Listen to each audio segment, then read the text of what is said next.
sejahtera bagi kita semua. Shalom. Pertama-tama saya ingin mengucapkan selamat datang kepada seluruh peserta konferensi hukum tentang asas hukum penerapan ekonomi digital pada siang hari ini. Terima kasih sudah menyempatkan waktunya untuk bisa hadir dan bergabung bersama kita pada siang hari ini. Tentunya acara konferensi hukum ini diselenggarakan oleh Legal Activist ID, yang dimana merupakan platform digital yang bergerak di bidang hukum. Dan pada bulan September tahun 2020 ini, Legal Activist ID sudah resmi berbadan hukum, yakni dengan nama PT Akses Informasi ID. Perkenalkan, saya Amalia Hana, selaku moderator.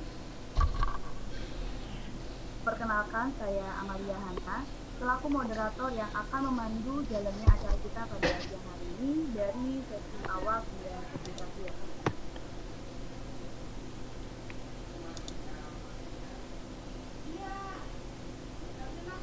Saya juga ingin mengucapkan selamat datang kepada narasumber siang, Pak Ono.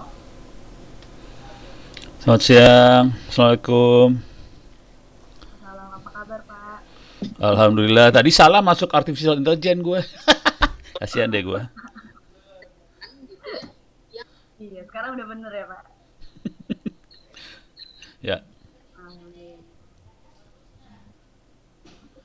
Baik, Bapak Ibu peserta seluruh konferensi hukum tentang akses hukum penerapan ekonomi digital, sebelum kita masuk ke dalam inti acara kita pada siang hari ini, izinkan saya untuk membacakan tata tertib selama kegiatan berlangsung. Yang pertama, peserta dimohon untuk menghidupkan mikrofon selama pemaparan. Kedua, peserta dapat menyiapkan pertanyaan dalam link terlampir pada saat kita berlangsung. Ketiga, peserta yang menginginkan bertanya langsung kepada narasumber dapat menekan tombol raise hand dalam aplikasi Zoom Meeting. Keempat, kami juga menghimbau untuk para peserta agar dapat menghidupkan kamera selama pemaparan materi berlangsung. Nah, itu tadi tata tertib selama kegiatan kita berlangsung. Saya menghimbau demi kelancaran acara kita pada siang hari ini agar para peserta dapat mematuhinya. Selanjutnya saya akan membacakan sedikit gambaran tentang materi yang akan disampaikan oleh narasumber kita pada siang hari ini. Seperti yang kita ketahui pada saat ini, semua ini berasal dari adanya internet. Semua berasal dari adanya cyberspace. Nah, internet sering diibaratkan sebagai cyberspace, yaitu area virtual yang berbentuk dari adanya sumber berbagai daya komputasi yang saling dihubungkan satu sama lainnya. Semakin lama, internet memberikan manfaat yang luar biasa bagi manusia. Melalui internet, kita melakukan transaksi, melalui internet kita juga bisa melakukan berinteraksi dan komunikasi, serta yang lainnya. Hal itu yang membuat nilai internet semakin tinggi. Hal itu juga yang menyebabkan tingginya risiko yang terjadi pada internet. Di saat yang bersamaan, banyaknya juga ancaman terhadap internet. Baik, langsung saja Bapak dan Ibu, kita masuk ke dalam sesi yang pertama.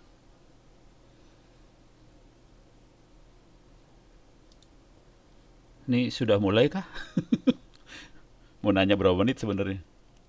Nih Mbak Amalia, videonya Ini nggak? penyampaian oleh Insinyur Ono Lakan Pak ya.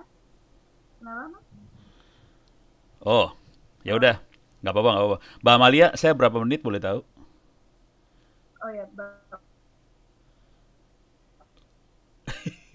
Suara moderatornya putus-putus. ini nanti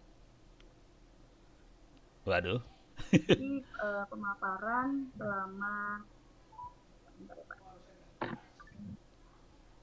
nggak apa-apa, Ya Pak. nggak jelas ya udah. Saya langsung aja. Kalau ada yang tahu, tolong ditulis di ini aja deh. Tolong ditulis di chatting. Oke. Saya langsung aja ya Oke, Mbak Alia ya. sebelum oh iya Pak, siap. Siap. Saya langsung aja ya. Ya, siap Tolong Pak. ditulis di chatting aja saya berapa menitnya soalnya suara moderator Mbak Amalia tuh putus-putus. Oke, Oke Pak. ya gitu Iya, ya. siap. Tolong tulis di chatting aja. Iya, Sambil ngomong saya akan ngomong di chatting dan yang kedua minta share ya Pak. screen boleh dibuka dong. Oh, udah dibuka. Alhamdulillahirabbil alamin. Oke. Ini ada saya lihat tadi ada Mas apa Nuxnet.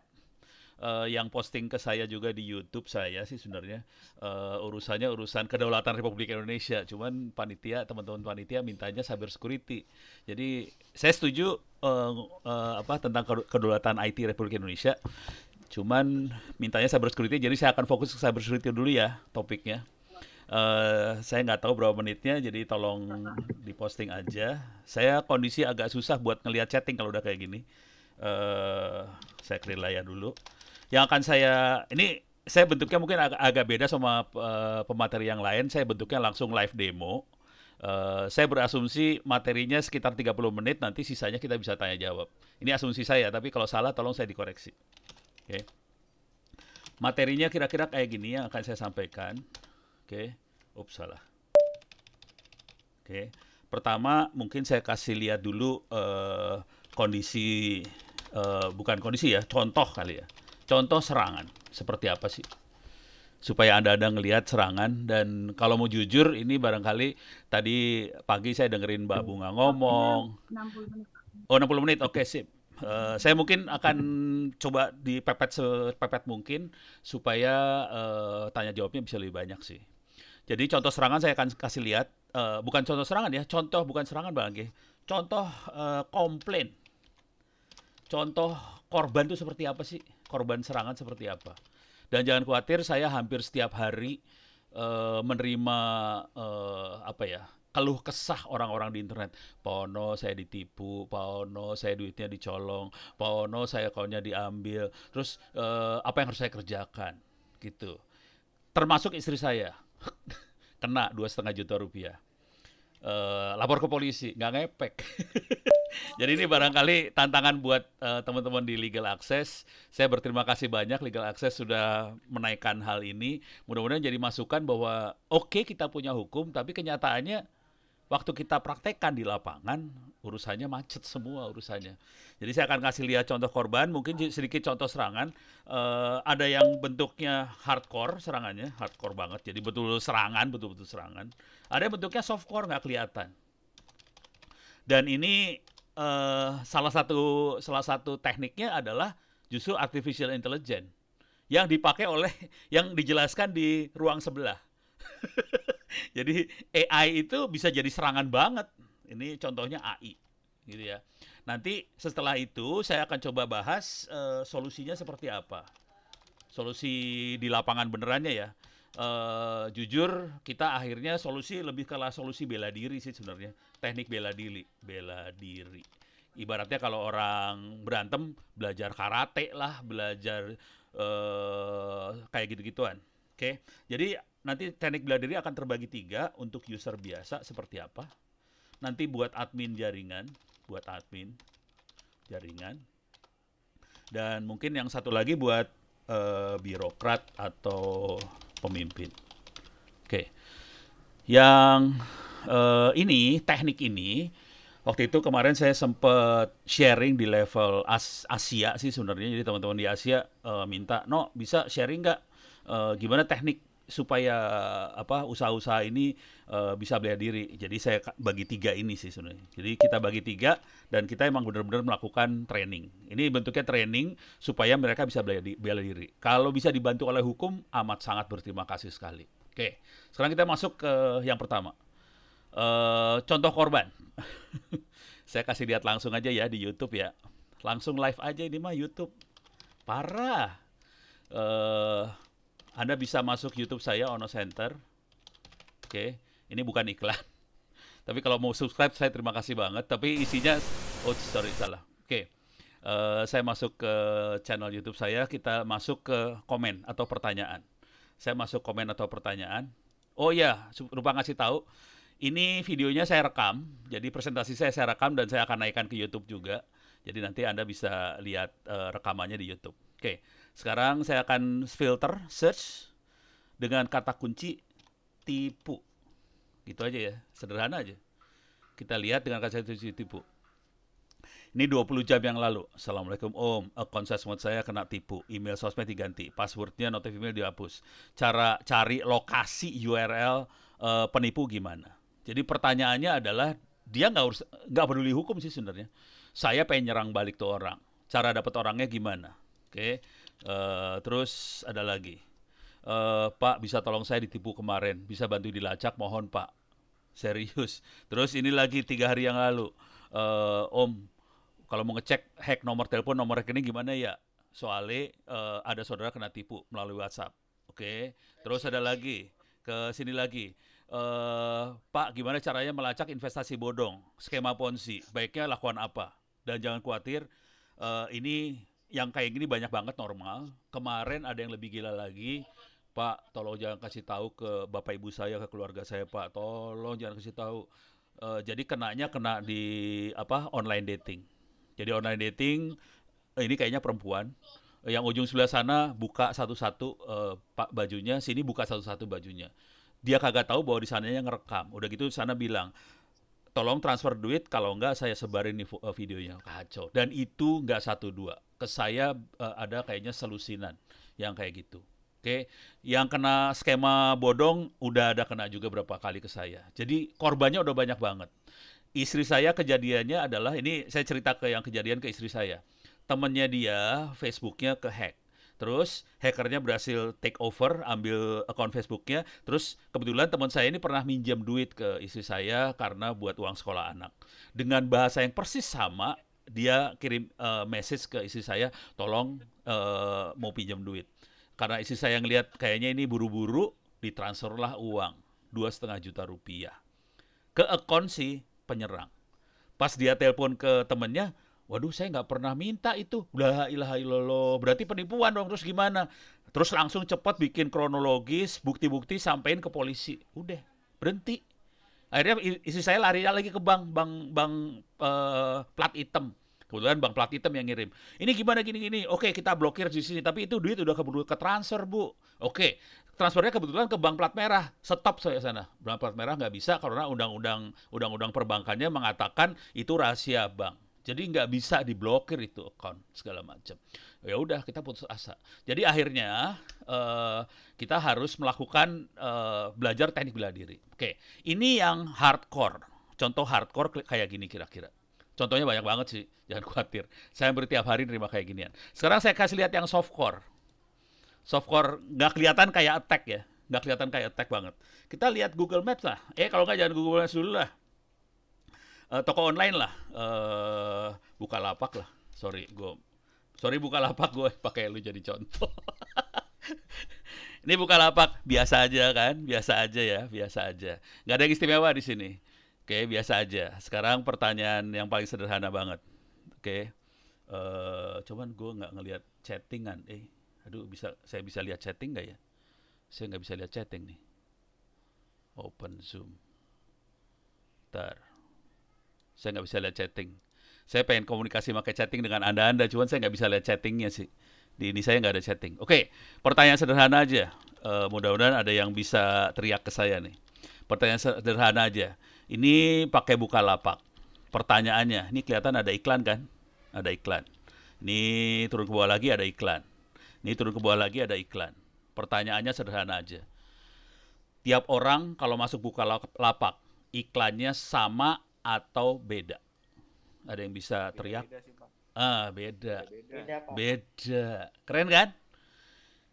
Itu tiap orang iklannya beda. Kenapa beda? Sederhana banget. Pasti kita langsung tahu kenapa. Karena Bukalapak mencatat apa yang kita search. Bukalapak mencatat apa yang kita klik. Bukalapak, semua toko online akan mencatat apa yang kita search, klik segala macam. Itu adalah profiling.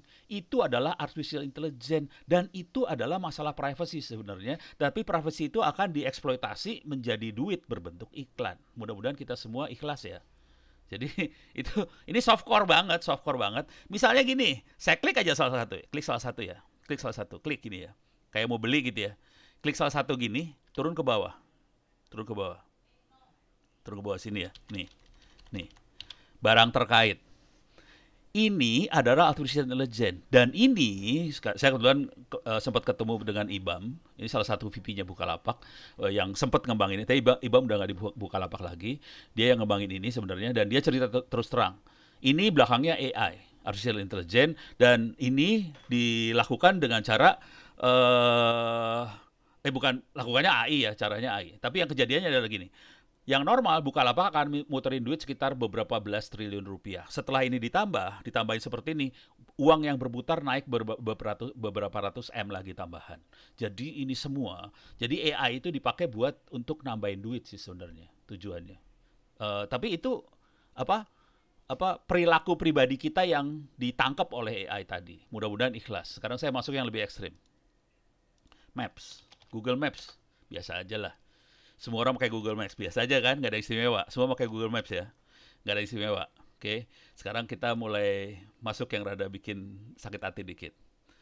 Oke, ini, sorry, saya klik ini dan kita masuk ke traffic ya. Wait, sorry, traffic malah dimatiin nih. Masuk ke traffic, kita nyalain traffic. Kita bisa lihat traffic di sini.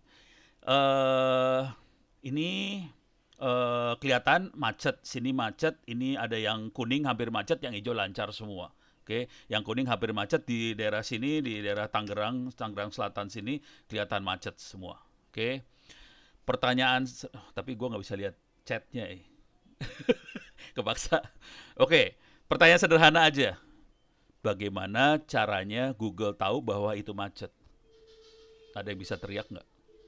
Tahu dari mana di sini? Pakai lokasi kita, Pak. Pakai Iya, lokasi. sesuai dengan lokasi benar. orang-orang yang di jalanan itu. Ya, betul. Jadi, lokasi handphone kita lapor ke Google kan?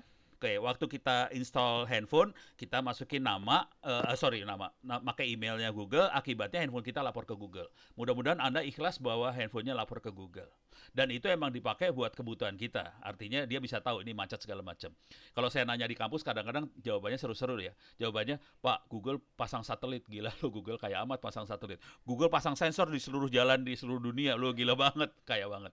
Jadi jawaban tadi Anda benar semua karena lokasi kita lapor ke Google. Mudah-mudahan Anda ikhlas. Sekarang lihat efeknya.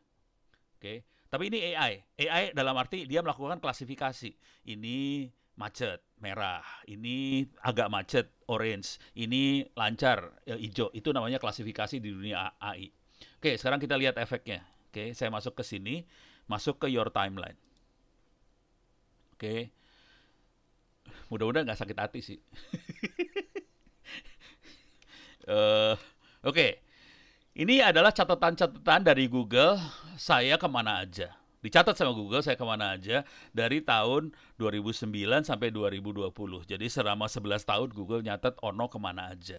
Bukan hanya Ono ya, semua orang yang pakai Android dicatat sama Google Anda kemana aja. Mudah-mudahan Anda nggak sakit hati ya. Oke, sekarang ini kelihatan saya di Indonesia muter-muter ke mana-mana segala macam, ada ke Korea, ada ke mana, ada ke Arab, ke Jeddah, ke Mekah, Madinah, ini umroh segala macam. Sayang kita nggak bisa ke sana sih sekarang. Ada ke Perth, ada sini segala macam, ada yang berenang sama ikan hiu. Ini bohong yang ini. Ini memperlihatkan bahwa kita bisa memanipulasi sistem AI sih sebenarnya. Ini saya bohongin sih. Saya coding dikit, gua tipuin. Bener ketipu. Jadi kita bisa nipu si AI. Oke, tapi yang nyebelin ini coba. D-nya saya rubah ya ke kemarin. Ini kemarin, tanggal 25. Google mencatat Ono kemana aja. Saya pindahin ya ke sini. Tanggal 23. Google nyatet Ono kemana aja. Ini saya pindahin lagi ya ke tanggal 9 misalnya. Google nyatet kemana aja. Setiap orang pakai handphone Android akan dicatat Anda kemana aja. Dan Google nyatet Anda kemana aja. Gitu. Mudah-mudahan Anda ikhlas loh. Dan ini bayangkan ini dipakai oleh TNI. Ini dipakai sama Polri. Kecatat kemana aja. Kemarin saya kasih gini di Mabes, langsung pada pusing kepala. Orang-orang Mabes gila. Pergerakan anak buah gua kelihatan semua. Kacau kan? Gitu beres ya. Oke. Nah, itu adalah ininya. Jadi contoh korban, teknik serangannya udah mulai kelihatan. Sekarang saya akan kasih lihat teknik serangan yang lebih rada kurang ajar lagi. Saya akan ngasih lihat ini dah. Ini. Ini adalah software namanya Kali Linux. Kali Linux adalah sistem operasi yang biasa dipakai oleh hacker. Saya kasih lihat dulu. Ambilnya di mana, tinggal masuk ke Google. Kali Linux. Ini rada lumayan hardcore banget ya ini. Supaya Anda ngelihat teknik hacking cara nyerang seperti apa. Ini ada Kali Linux, kalau download Anda bisa download tuh sistem operasi ini free. Kita biasanya dipakai buat penetration test sih, buat tes serangan segala macam. Cuman ini saya kasih lihat gimana cara kita masuk ke server. Ini server saya. Di sini saya harus cek dulu IP-nya berapa. Saya nggak tahu IP. Aduh, ini kayaknya salah setting nih. Nah, bener kan? Salah setting kan? Saya harus sudo su. Aduh, minta maaf salah setting nih. Shutdown. Reboot now. Soalnya salah setting. Ada kesalahan setting sedikit. Ini juga kayaknya salah setting nih. Ini kayaknya salah setting saya. Iya benar salah setting. Jadi maksudnya gini. Dua komputer ini saya harus reboot now. Jadi ini komputer dimasukin ke jaringan saya, cuman saya salah ngeset jaringan, baru sadar waktu saya barusan presentasi aja. Minta maaf nih, ini benar-benar baru nyadar banget. Kemarin saya pakai settingan yang lain, masalahnya di networknya not attached, makanya saya nggak bisa kasih demo tadi. Oke, sekarang yang ini juga networknya saya attach lagi. Networknya harus saya attach, bridge. Oke. Sekarang saya mudah-mudahan udah beres ini shutdown-nya. Ini lagi shutdown, dua-duanya lagi shutdown. Oke. Kalau nggak saya shutdown paksa aja ya, saya matiin paksa aja. Ini cara matiin paksa cuman gini aja. Close. Power off. Oke, power off. Ini saya matiin paksa. Close, power off. Saya matiin. Saya akan nyalain lagi. Start. Saya akan nyalain lagi. Start. Ini ada dua, jadi ceritanya gini. Ini ada server buat saya attack, saya serang. Saya akan ngasih lihat teknik serangan dan ini akan saya kasih lihat adalah teknik bikin hoax. Jadi bagaimana saya bisa pura-pura jadi misalnya Jokowi, misalnya jadi Pak Sandiaga Uno kayak tadi siang. Bisa gampang banget sih sebenarnya cara bikin-bikin seperti itu. Dan ini merupakan tantangan yang lumayan buat orang-orang hukum sih sebenarnya. Oke, apalagi nih nanti sebentar lagi ada yang namanya deepfakes, lebih parah lagi yang itu deepfakes. Oke, saya kasih lihat juga lah ntar sedikit aja di YouTube lah deepfakes ya. Oke, ini saya booting atau saya kasih lihat deepfakes dulu ya. Jadi teknik serangan yang lebih parah namanya deepfakes. Ini saya masuk ke YouTube. Ini deepfakes. Oke, jadi deepfakes ini kita bisa yang ini aja nih, yang bagus yang ini. Ini bagus banget. As you see, some papers are so well done and are Perhatiin so mulutnya. clear that they Mulutnya just sama speak for semua. themselves. This Mulutnya is sama one of semua. them. To use this Padahal technique, all yang ngomong, yang ngomong adalah dia tadi. Bentar, ada dianya mana tadi? Di depan dia. Nah ini, yang ngomong dia. Ini dia yang ngomong. Tapi mulutnya jadi sama semua. Dan kebetulan softwarenya dibuka, ada di GitHub. Dan kita bisa jadi siapa aja.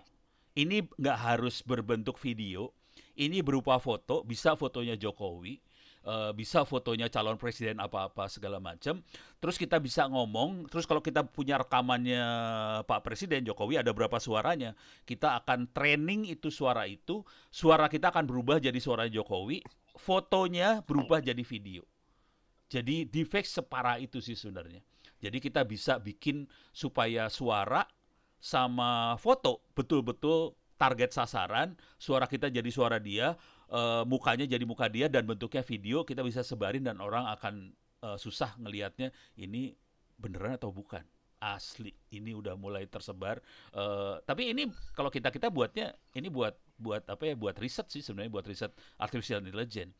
Jadi kita bisa bikin seperti ini sih sebenarnya. Dan ini source code-nya ada di GitHub segala macam. Oke, ini contoh serangan dan ini akan berbahaya sekali pada saat waktu pemilu besok. Jadi waktu pemilu ini akan bisa dipakai banget sih serangan-serangan seperti itu. Dan kayak gini pembuktiannya seru banget. Pembuktian secara hukumnya pusing kepala nih urusannya kalau udah kayak gini. Oke. Ini deepfakes. Oke, mudah-mudahan ini udah jalan. Ini udah jalan. Oh, ini masih belum jalan. Server saya belum jalan nih. Parah. Saya akan coba masuk ke Kali Linux-nya. Saya akan demoin cara bikin ini sih sebenarnya. Sorry, ini cyber security belum saya kasih lihat dulu ya. Soalnya ini teknik ngajar cyber security kira-kira gini. Biasanya saya akan ngajarin teknik serangan, setelah ngerti teknik serangan baru kita belajar teknik pertahanannya seperti apa. Gitu. Oke. Ini oke, udah beres. Saya kasih lihat sedikit. Saya akan masuk ke servernya. Saya akan masuk ke sini juga. Ini ada 3 mesin sekaligus jalan sih sebenarnya. Oke, dah. Kok nggak dapat IP? Oke, bentar, saya harus minta IP nih, kacau nih. Mudah-mudahan kalau nggak masalah saya kepaksa cancel.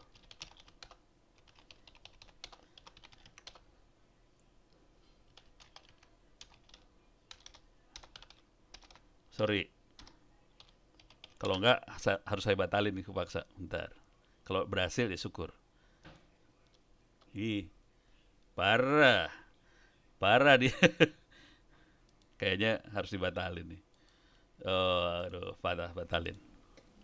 Nggak bisa, gagal. Ini nggak bisa dapat IP address. Karena nggak dapat IP address dari jaringan, saya nggak bisa kasih demo nih. Saya harus oprek dulu. Tapi kira-kira yang akan saya kerjakan di sini adalah kira-kira seperti ini sih. Pakai cerita aja, sebenarnya ada videonya sih. Anda bisa masuk ke YouTube saya. Minta maaf itu saya settingnya kelupaan tadi. Keburu-buru kelupaan. Bisa masuk ke channel saya, Ono Center itu. Kemudian di sini, nah ini. Ini video pertama ini adalah melakukan social engineering di email. Jadi, cuman ini suaranya masih berisik, mic-nya nggak bagus waktu itu. Video ini dibuat atas permintaan seseorang. Nah ini, Tanda tangan digital. coba saya cepet aja ya. Nah ini saya cerita aja cepet. Nah ini saya kirim email. Ini saya kirim email, oke. Kirim email ke sini, oke, dari Pak Jokowi ke sini, sampai harusnya bisa diterima sih. Ini bisa disadap emailnya, oke. Ini dari bankmana.com, ini ke istri saya, kayak gitu-gitu. Dan kita lihat bisa masuk nggak emailnya. Nah ini emailnya bisa masuk sih kira-kira. Bayangkan kalau orang bisa kirim email kayak gitu dan kita bisa pura-pura jadi siapa aja, kita bisa nipunya lumayan seru nih urusannya. Jadi videonya sudah ada sih sebenarnya di YouTube saya. Anda bisa ngelihat bagaimana teknik melakukan itu semua. Tadinya saya pengen coba ngasih lihat tekniknya secara live. Ternyata saya kelupaan setting IP address, jadi rada masalah. Tapi kira-kira tekniknya kayak gini. Ngirimnya kayak gini kira-kira. Kemudian setelah kirim diterima jadi kayak gini lah kira-kira. Ini dari bank mana tadi? Bisa masuk ke Pak Jokowi juga bisa sih. Mana yang Pak Jokowi? Oh ini bank mana tadi? Gitulah. Gitu ya. Jadi bisa, tadi keluar. Oke, ini YouTube. Di kantor kami. Oke. Itu waktu itu dengan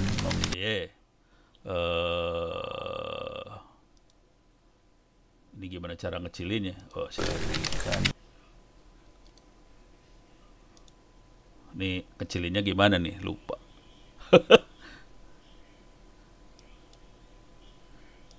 Oke. Udah beres ya. Nah, sekarang saya urusannya solusinya. Oke, solusinya. Untuk user biasa, masalah paling besar adalah edukasi. Kemarin teman-teman misalnya di Bank Indonesia, kemarin di Bank BNI, BNI, kemudian di Telkomsel, masalah paling besar adalah jumlah orang sih yang harus diedukasi. Kalau kita bikin webinar kayak gini, bayangkan mereka pegawainya ribuan orang, hampir 10 ribuan orang rata-rata. Itu buat bikin kayak gini seru banget. Jadi kemarin usulnya kira-kira kayak gini. Bisa masuk kalau ini ada apa tadi bisa masuk ke e-learning saya. Ini free, gratis. Dan ini bisa di-copy sih sebenarnya ke perusahaan-perusahaan segala macam, ke kantor-kantor Anda buat edukasi. Ini e-learning. Di sini ada salah satu mata kuliahnya namanya Internet Safety.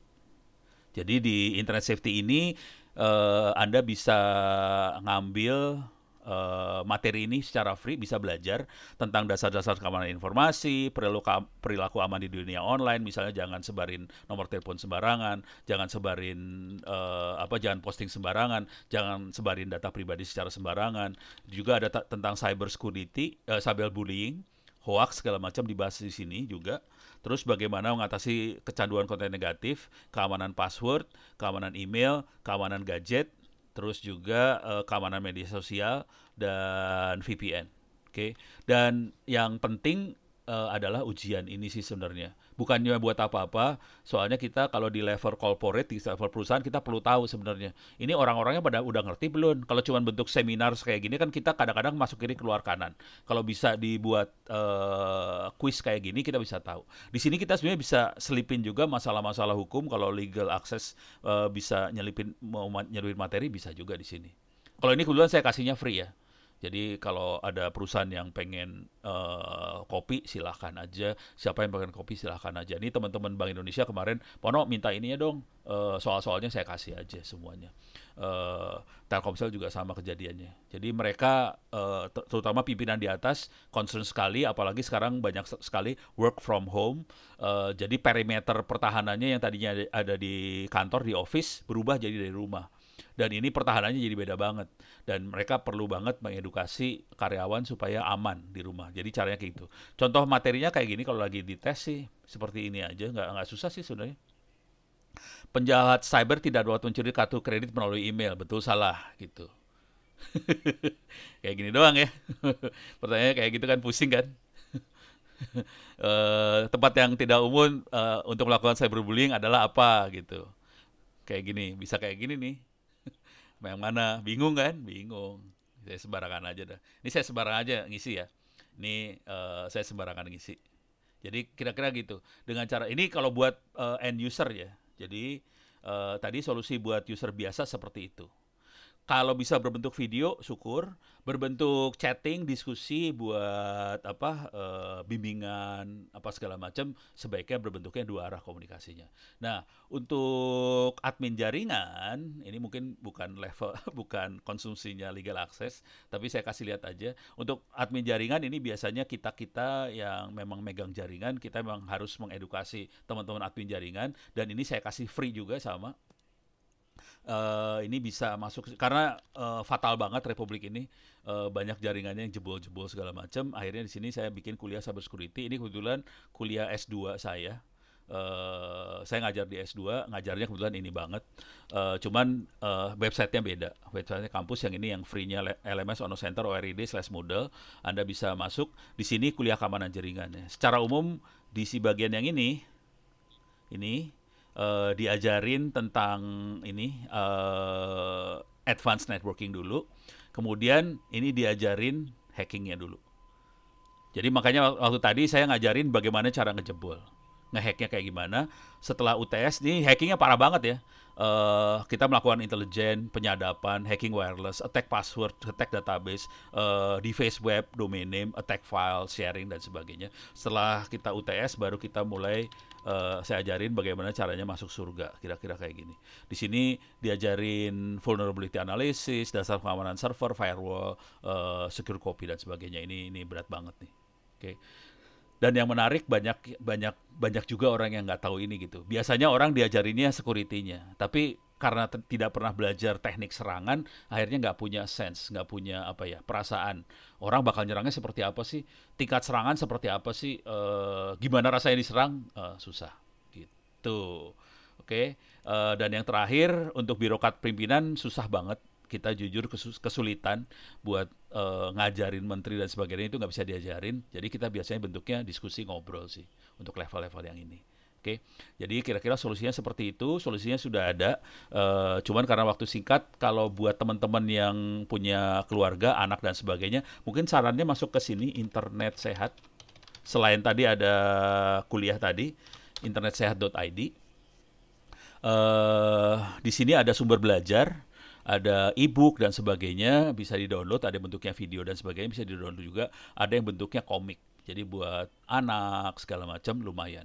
Kita pengennya ini bisa dimasukin ke mana sih, sekolah. Cuman agak susah buat tembus sampai ke ini, Oke, saya cukupkan segini dulu supaya kita bisa diskusi lebih banyak. Mau langsung sama Mbak Amalia atau mau nanya lewat chatting, saya bisa buka chatting ternyata. Terima kasih Mas Eugenus Livio. Kalau ada pertanyaan silahkan loh ini. Saya langsung. Mbak Amalia silahkan kalau mau di handle pertanyaan atau posting lewat sini juga saya nggak masalah sih. Baik, Pak Ono. Terima kasih Pak. Pemaparannya sangat luar biasa banget nih Pak. Dan juga di kolom komentar tadi, di kolom chatting juga udah banyak banget sih Pak tadi. Oh iya, baru lihat saya nih. Lo chatnya kok beda ya? Chat saya lihat sama chat yang ini beda ya? Ya udah. Ya jadi baik Bapak dan Ibu, tadi adalah pemaparan yang sudah disampaikan oleh Bapak Ono. Saya ingatkan kembali, jika dari Bapak atau Ibu ada yang ingin bertanya langsung, bisa langsung menekan tombol right hand dan menghidupkan kamera serta mikrofonnya. Atau juga bisa melalui link yang sudah terlampir di kolom chat. Tadi udah rame sih Pak. Iya, ada yang pertanyaan, ini bukan bahas akses hukum ya? Ada yang nanya gitu tadi. Nih, jadi udah rame nih Pak ternyata Pak tadi di link yang sudah diberikan di kolom chat Pak. Ya. Udah banyak banget pertanyaannya. Silahkan Mbak Amalia pilih mau yang mana biar saya langsung jawab cepat semua. Iya, jadi ada dari Todoroki Soto. Oke. Nih, Permenkominfo nomor 20 tahun 2016 ini hanya mewajibkan enkripsi data pribadi dalam sistem. Apakah enkripsi data pribadi sudah sufficient dalam menangani atau menjaga cybercrime atau belum, Pak? Oke, sufficient ya data pribadi dalam sistem. Ini ngomong terus terang dulu ya. Gue kagak enak ngomong kayak gini sih. Jujur saya nggak enak sih sebenarnya. Karena saya tahu teknik attack. Jadi saya nggak enak. Jadi kalau secara peraturan bahwa harus di-encrypt data pribadi dalam sistem segala macam, mungkin juga selain data pribadi juga mungkin pada saat melakukan transaksi, proses transaksi harus di-encrypt. Oke, pertanyaannya cukup atau tidak, gitu ya.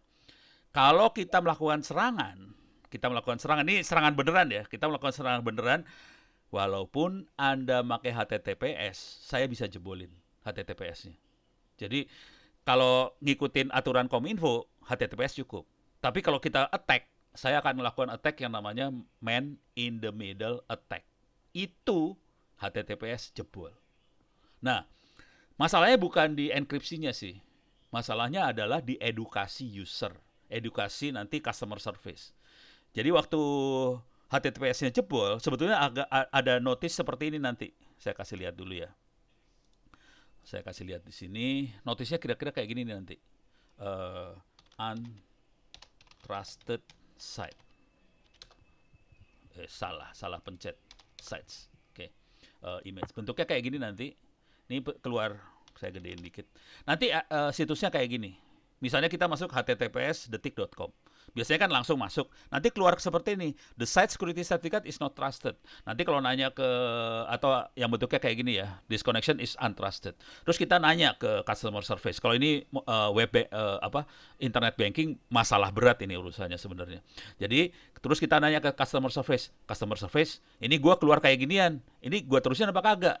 Kejadiannya customer service bilang terusin. Jebol, hancur nih. Langsung password segala macam bisa keambil, duit bisa ketransfer. Saya cerita dikit aja ya kejadian benerannya.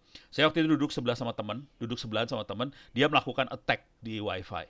Kemudian ada orang melakukan transaksi terus dia bilang, ini ada orang transaksi nih, diterusin dulu trafficnya ke arah banknya. Banknya waktu traffic balik, dia nggak langsung kasih, ini dia melakukan proxy, jadi semua traffic diluatin komputernya dia. Waktu traffic balik ke si korban, dia tambahin kata-kata, kami mohon maaf, kami melakukan maintenance account. Padahal di bank itu nggak ada maintenance account lewat internet banking. Terus dia masukin, one time passwordnya dimasukin lagi. Jebol, langsung bisa transfer duit. Dia transfer duit di depan hidung saya langsung. Jadi jangan khawatir, itu bisa jebol. Kuncinya bukan hanya dari sisi teknologi. Kalau kita udah mainan kayak gituan, sebenarnya kuncinya dari sisi keamanan ada 4 hal. people, proses, teknologi, sama physics. Biasanya kita concernnya peraturan segala macam banyaknya ke arah teknologi sama fisik doang. Dia kagak tahu ada people, ada proses. Dua itu harus diberesin juga sih sebenarnya. Dan ini masalahnya empowerment, bukan ke aturan sih sebenarnya gitu. Karena customer space nggak dikasih tahu, terus user nggak dikasih tahu. Tadi saya kasih lihat itu email yang nipu tadi. Kejadiannya beneran, jangan khawatir. Orang-orang melakukan transaksi ke Cina segala macam buat B2B, business to business, transfer duitnya ratusan juta, ketipu dan dia transfer duitnya ke orang yang nipunya tadi. Dan itu kejadian gitu. Ngeri loh, ngeri, asli ngeri. Mbak Amalia jangan bengong, silakan. Mbak Amalia kayaknya langsung stres gitu mukanya. Enggak Pak, saya terpaku gitu loh Pak, tahu penjelasan dari Bapak kayak wah ternyata selama ini saya belum tahu gitu. Ya lu orang baik sih, gue masuk dunia setan semua isinya. Ya terus pertanyaan selanjutnya. Pertanyaan selanjutnya ini datang dari kolom chat nih Pak, dari Wasiran Adi Suwito S. Apa hukumnya apabila data kita dimanfaatkan oleh pemerintah itu sendiri? Padahal data kita harus benar-benar rahasia kayak negara sebelah. Saya perhatikan sering data kita dimanfaatkan negara itu sendiri. Coba Pak. Lalu nanya sama gue. Repot. Aduh, ini gue nggak bisa jawab. Nyerah nih bagian yang ini nyerah. Jujur, kalau saya orang swasta sih sebenarnya. Saya praktis orang swasta. Dulunya saya PNS, asli saya PNS dulunya. 20 tahun yang lalu saya PNS. Tapi kemudian saya ngundurin diri buat nginterin bangsa Indonesia. Sebetulnya ini gue nggak pakai undang-undang atau hukum ya. Saya makainya intuisi aja. Kalau saya pikir nggak fair banget. Oke, kita ngasih data pribadi. Ini gue ngomong terus terang aja nih ya, yang kejadian beneran. Yang kejadian. Kita suruh daftar KTP kakak buat SIM card. Ya kan? Itu data pribadi bukan? Data pribadi kan? Masukin buat SIM card. Terus apa kejadiannya? Kan kalau kita ngomong, kenapa kita daftar? Supaya nggak kena spam segala macam. Kejadiannya apa setelah itu? Spamnya tambah banyak. Dan yang lebih gila, mereka bisa profiling kita. Profiling. Oh, oke. SIM card ini punyanya Ono, tinggalnya di sini. Ini daerah yang ekonomi agak menengah ke atas. Oh, oke. Orang-orang itu kita spam dengan produk-produk yang lebih menguntungkan. Jadi bukan pemerintah sih, ada oknum yang melakukan itu sih.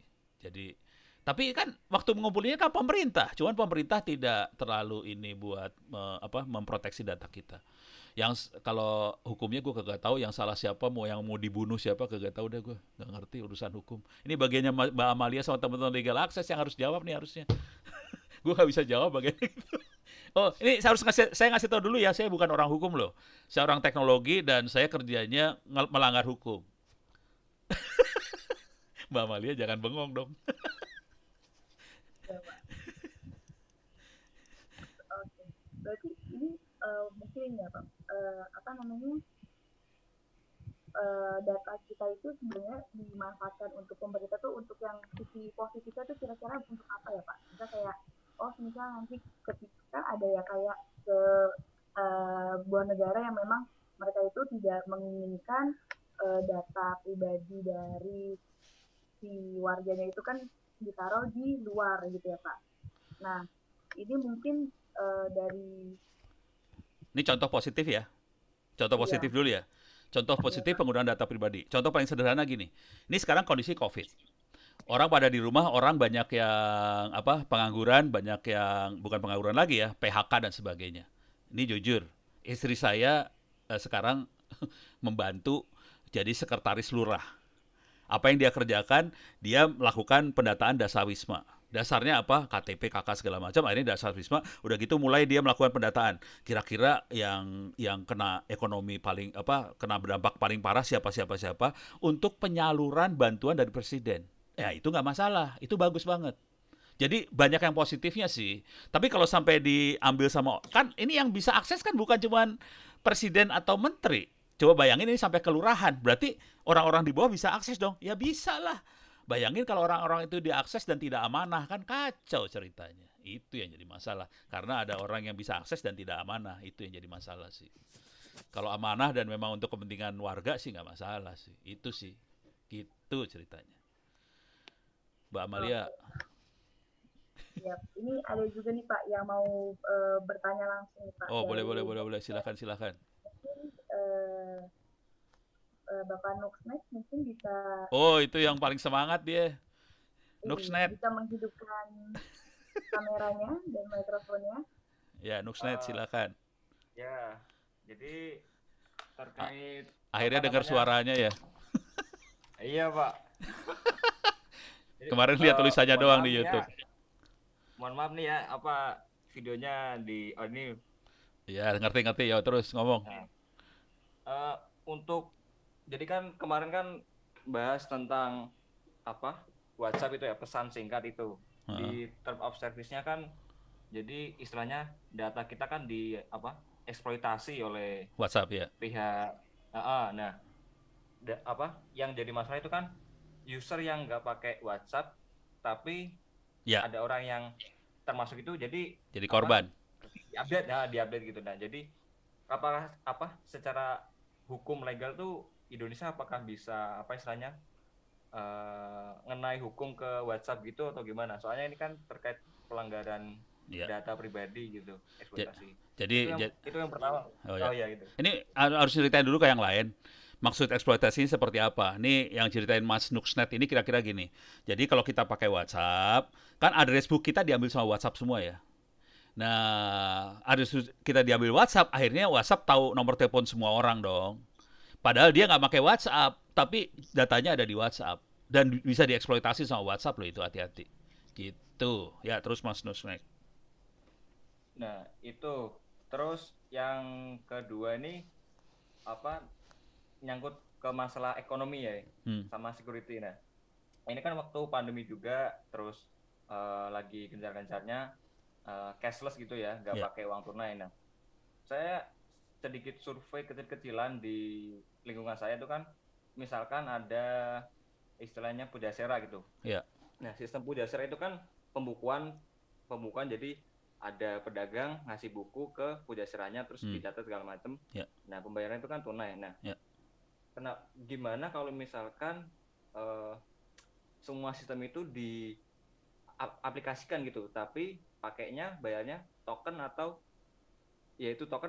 apa blockchain atau apa gitu, terus bisa pakai teknologi NFC atau peer to peer gitu. Biar buat bayarnya ya.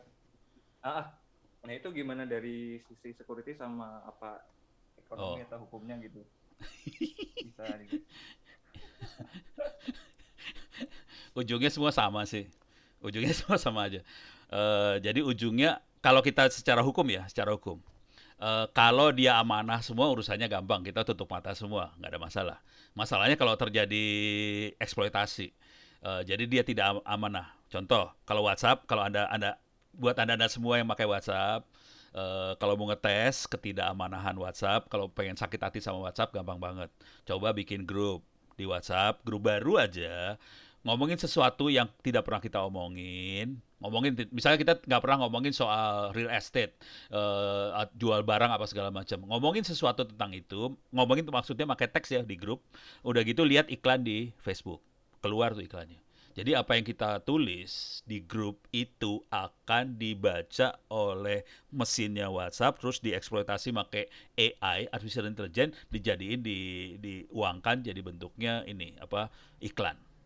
Nah, secara hukum gimana? Jujur itu tidak masuk ranah data pribadi.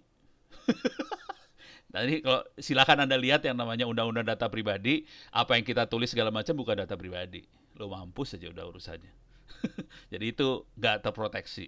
Oke, misalnya nomor telepon kita keambil sama WhatsApp segala macam, itu bukan data pribadi.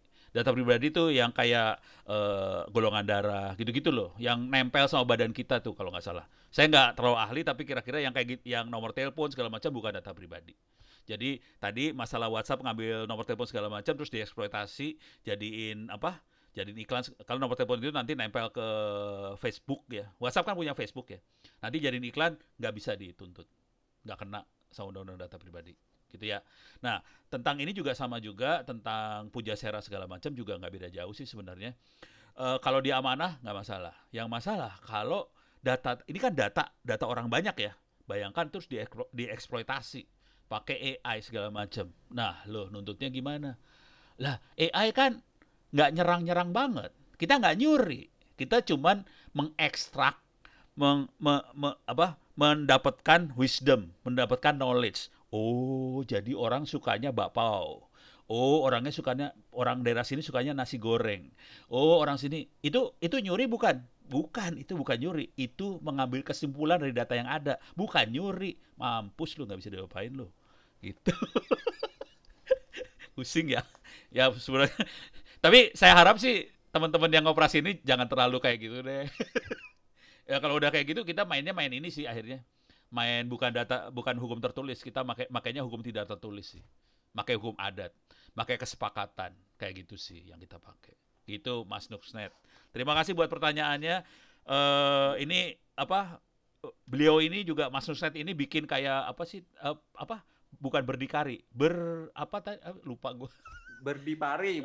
Berdipari, keren banget. Ntar gue bacalah itu lu gua posting di YouTube juga. Keren soalnya, keren. Boleh sih Pak, boleh. Terima kasih banyak. Terima kasih Mas Susnet. Saya kembalikan Mbak Amalia.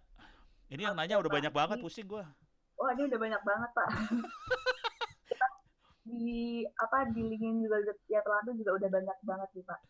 Kita masuk ke pertanyaan yang ada di link. Oh, gini aja, Mbak Amalia, gini ya. Ini semua yang nanya bisa dikumpulin nggak ntar? Maksudnya dikumpulin, pertanyaan dikumpulin. Sesudah acara ya. Tolong jangan di-delete dulu, tolong dikumpulin, kirim ke email ke saya deh.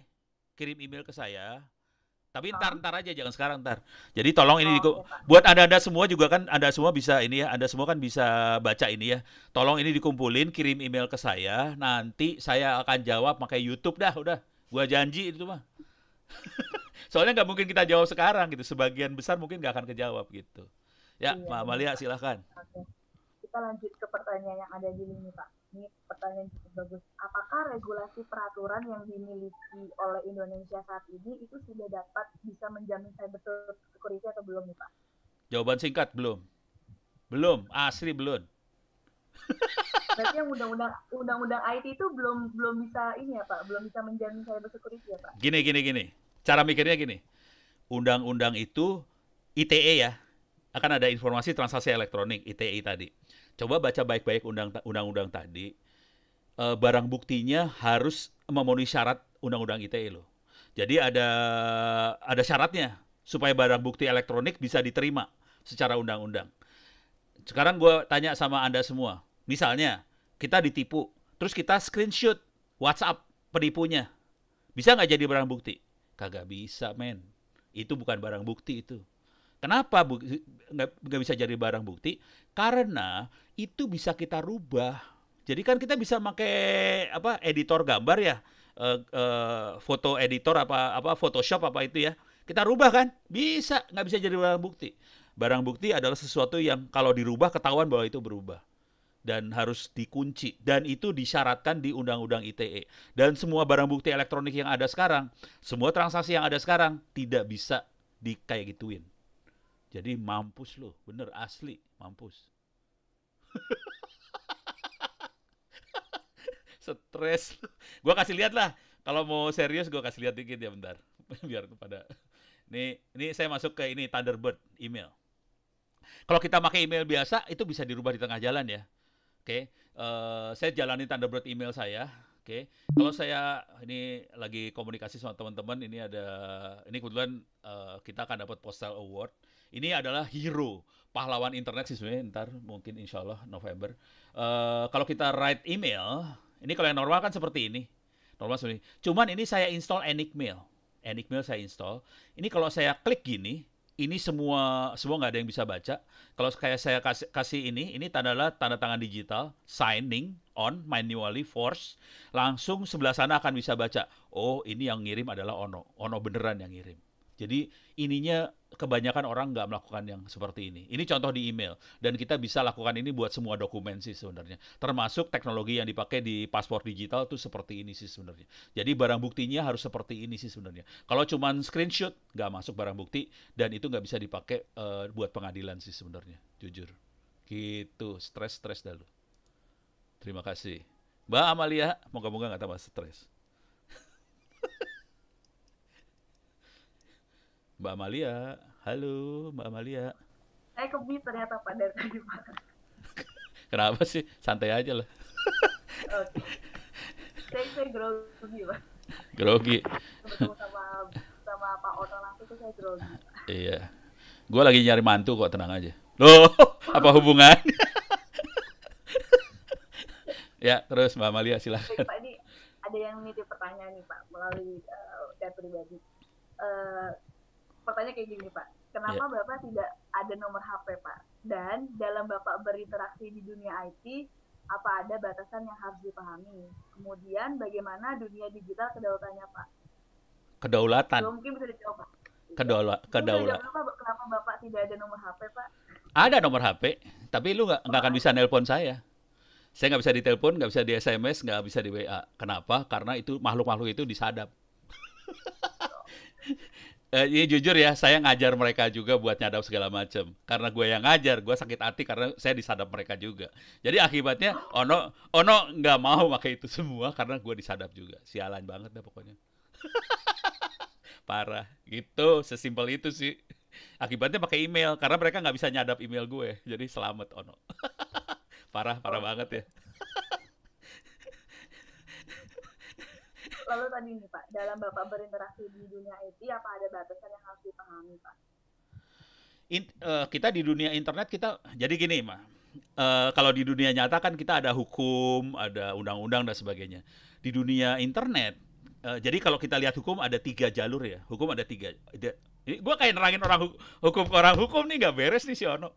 Jadi kalau kita lihat filosofi hukum, ada yang namanya hukum tertulis ya, namanya undang-undang segala macam, dan kita biasanya referensinya ke arah situ ya, undang-undang, putusan menteri lah, apa segala macam. Ada satu lagi adalah hukum adat. Itu hukum tidak tertulis. Kita di internet makanya hukum adat. Ada satu lagi hukum yang dibikin oleh yang bikin manusia, hukum Tuhan. Jadi saya biasanya pakai, kalau di internet semua serba cepat. Kalau kita ngandalin hukum tertulis, berabe urusannya. Satu kasus pada hari ini paling cepat 1 tahun selesai urusannya. Jadi terlalu lama.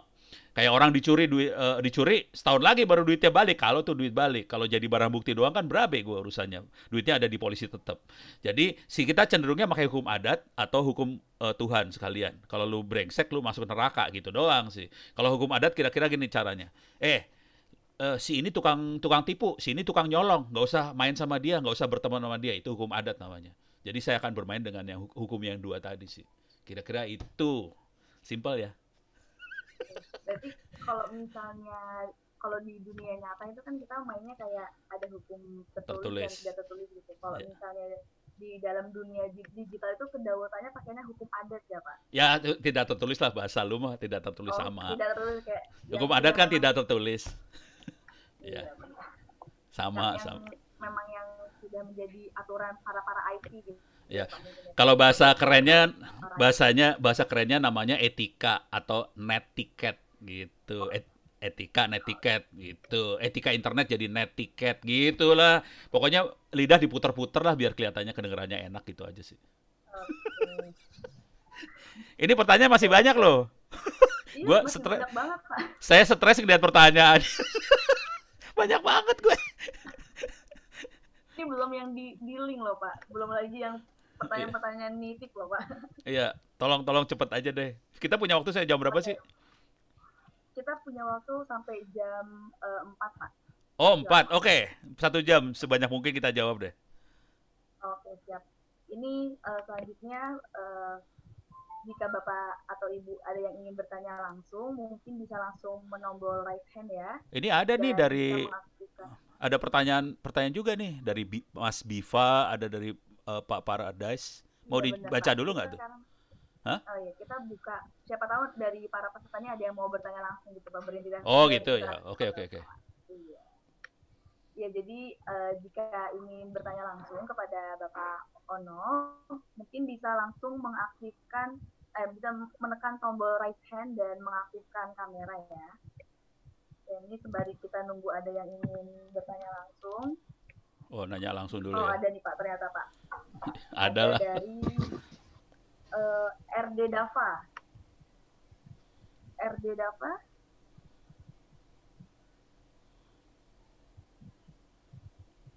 Halo. Ya, silakan. Silakan. Halo, selamat siang apa sore ya? Selamat sore Pak Ono. Sore. Saya mau bertanya Pak. Jadi kan kalau misalkan kita berbicara tentang e-voting 5-10 tahun kemarin, mungkin yang jadi main problemnya itu adalah masalah server. Gimana server itu bisa di rewrite atau misalkan bisa di hack dan sebagainya macamnya. Yeah. Belakangan ini saya sebagai orang hukum gitu ya Pak, sebagai mahasiswa hukum sebenarnya nggak terlalu mengerti tentang blockchain Pak. Tapi kalau misalkan yang saya baca-baca tentang blockchain kan itu berarti data itu di-keep oleh semua masing-masing komputer banyak sekali begitu ya Pak ya, sampai chance untuk merewrite dari data yang sudah masuk itu kayaknya sangat kecil begitu Pak. Yeah. Jadi kalau misalkan kita membicarakan tentang blockchain di voting ini Pak, apa sebenarnya yang diubah dari cara penulisan server ini Pak? Apakah betul misalkan kalau kita memakai sistem blockchain ini memungkinkan kita untuk ke next step untuk melakukan e-voting secara masif begitu Pak? Terima kasih. Oke, pertanyaannya keren banget. Tapi ini ada 2 pertanyaan sebenarnya. Dalamnya ada 2 pertanyaan. Gue langsung aja ya. Ada e-voting, ada blockchain. Ini 2 makhluk yang agak beda sih sebenarnya. Oke. Untuk blockchain ada, kalau ini karena waktunya sempit, saya kasih cepat aja. Anda bisa lihat di Ono Center lagi. Ini teknik cepatnya doang ya. Anda lihat di sini. Nanti masukin ke playlist. Di sini ada playlist tentang digital economy sih sebenarnya. Digital economy di bawah sini. Ini banyak nerangin tentang blockchain. Oke, saya akan bikin gambar aja. Pakai Pinta aja, lebih gambar. Pinta. Ini saya bikin dalam bentuk gambar supaya gampang aja. Sebetulnya blockchain itu database. Kalau sederhana, blockchain itu database, sama database biasa. Oke. Nggak sama database biasa. Jadi blockchain itu database. Jadi semua data-data itu di-encrypt. Di-encrypt artinya dikunci ya. Dan dia cuma bisa create sama read aja. Kalau database yang normal, dia bisa 4 hal. Create, read, terus bisa update sama delete. Kalau blockchain, dia ngunci, udah gitu dia cuma bisa create sama read doang. Akibatnya apa? Orang bisa ngaudit, bisa lihat, bisa baca, bisa create, tapi tidak bisa diupdate, tidak bisa di-delete. Jadi itu bagusnya blockchain. Dia database, dan kebetulan kita pernah bikin riset. Kecepatannya blockchain sekitar 10.000 kali lebih cepat dari database. Karena dia cuma create sama read doang. Jadi cepat banget. Beres ya? Itu blockchain. Jadi cara ngelihatnya adalah dia database sih sebenarnya. Jadi kita bisa masukin data, kita bisa baca data. Cuman bedanya kita nggak bisa delete itu data, tidak bisa update itu data. Makanya blockchain jadi menarik buat apa yang Anda sebutin tadi, gitu ya. Untuk voting lah. Tapi jujur, kalau ini kemarin yang kenapa sampai kita melakukan seperti itu karena pajak, Dirjen Pajak waktu itu ngobrol, kita pengen supaya semua transaksi langsung potong pajak. Dan itu database bank nggak sanggup langsung. Karena database bank nggak sanggup, langsung kita tes. Blockchain kecepatannya lebih berapa kalinya kecepatan database. Ternyata jauh lebih cepat blockchain daripada database. Jadi itu menariknya situ. Nah, jujur saya yang jadi masalah bukan itunya sih. Blockchain sih bisa dipakai untuk itu semua. Karena dia create read doang. Yang jadi masalah buat saya bukan itu sih sebenarnya. Kalau untuk e-voting ya, masalah paling besar di e-voting adalah masalah kerahasiaan coblosan kita. Kalau kita bisa read, kalau orang bisa read berarti kita bisa tahu siapa nyoblos siapa. Nah, itu kerahasiaan itu bisa hilang lo, hati-hati. Itu aja. Itu yang bikin saya stres dengan blockchain. Dengan e-voting sih sebenarnya. Masalah kerahasiaan aja. Soalnya kita bisa lihat banget siapa nyoblos siapa kelihatan. Gitu.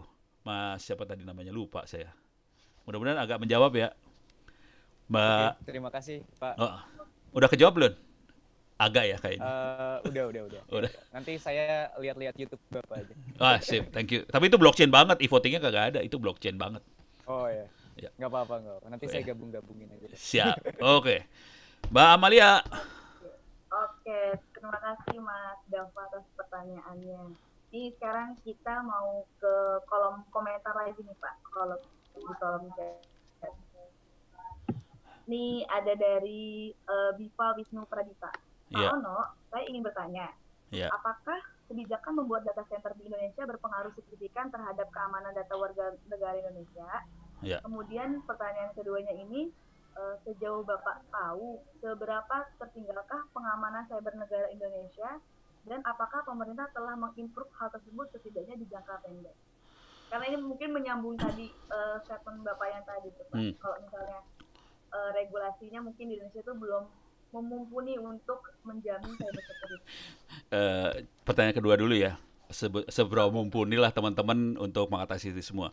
Jujur, masalah paling besarnya adalah di ilmu si admin, ilmu orang-orang yang mengoperasikan sistem ini.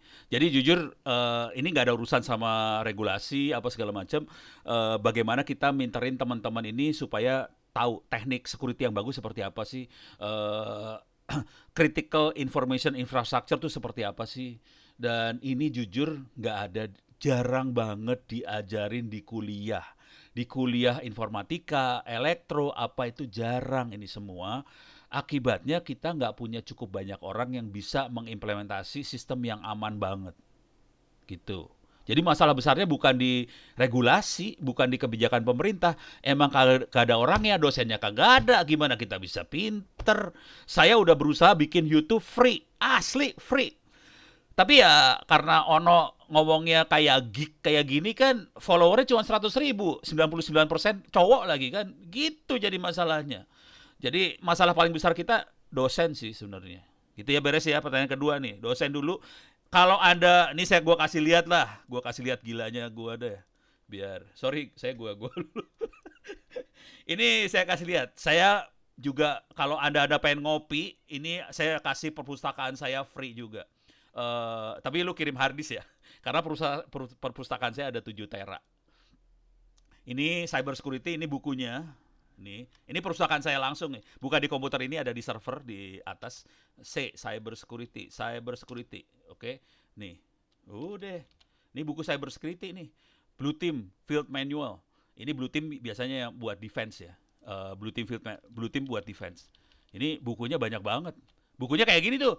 Lu baca mabok-mabok dah lu, kayak gini bacaannya, bonyok dah lu. Asli. Ini ini gue berani taruhan gak diajarin di kampus manapun. Asli nih, kagak diajarin kayak ginian.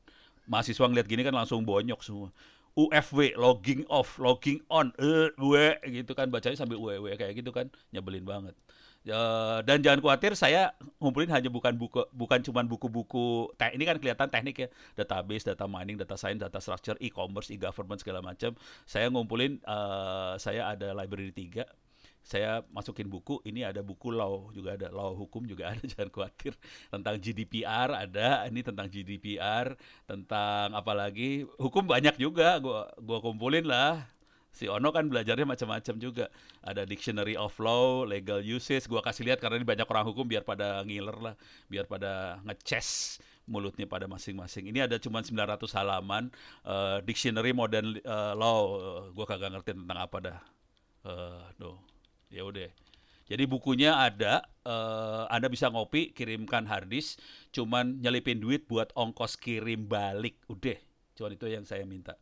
Yang kedua, doain supaya amal ibadahnya Ono diterima. Udah gitu doang deh, si Ono mah kacau. Oke, beres ya. Pertanyaan yang pertamanya, data center. Berpengaruh nggak ditaruh di Indonesia terhadap keamanan warga negara Indonesia? Jujur.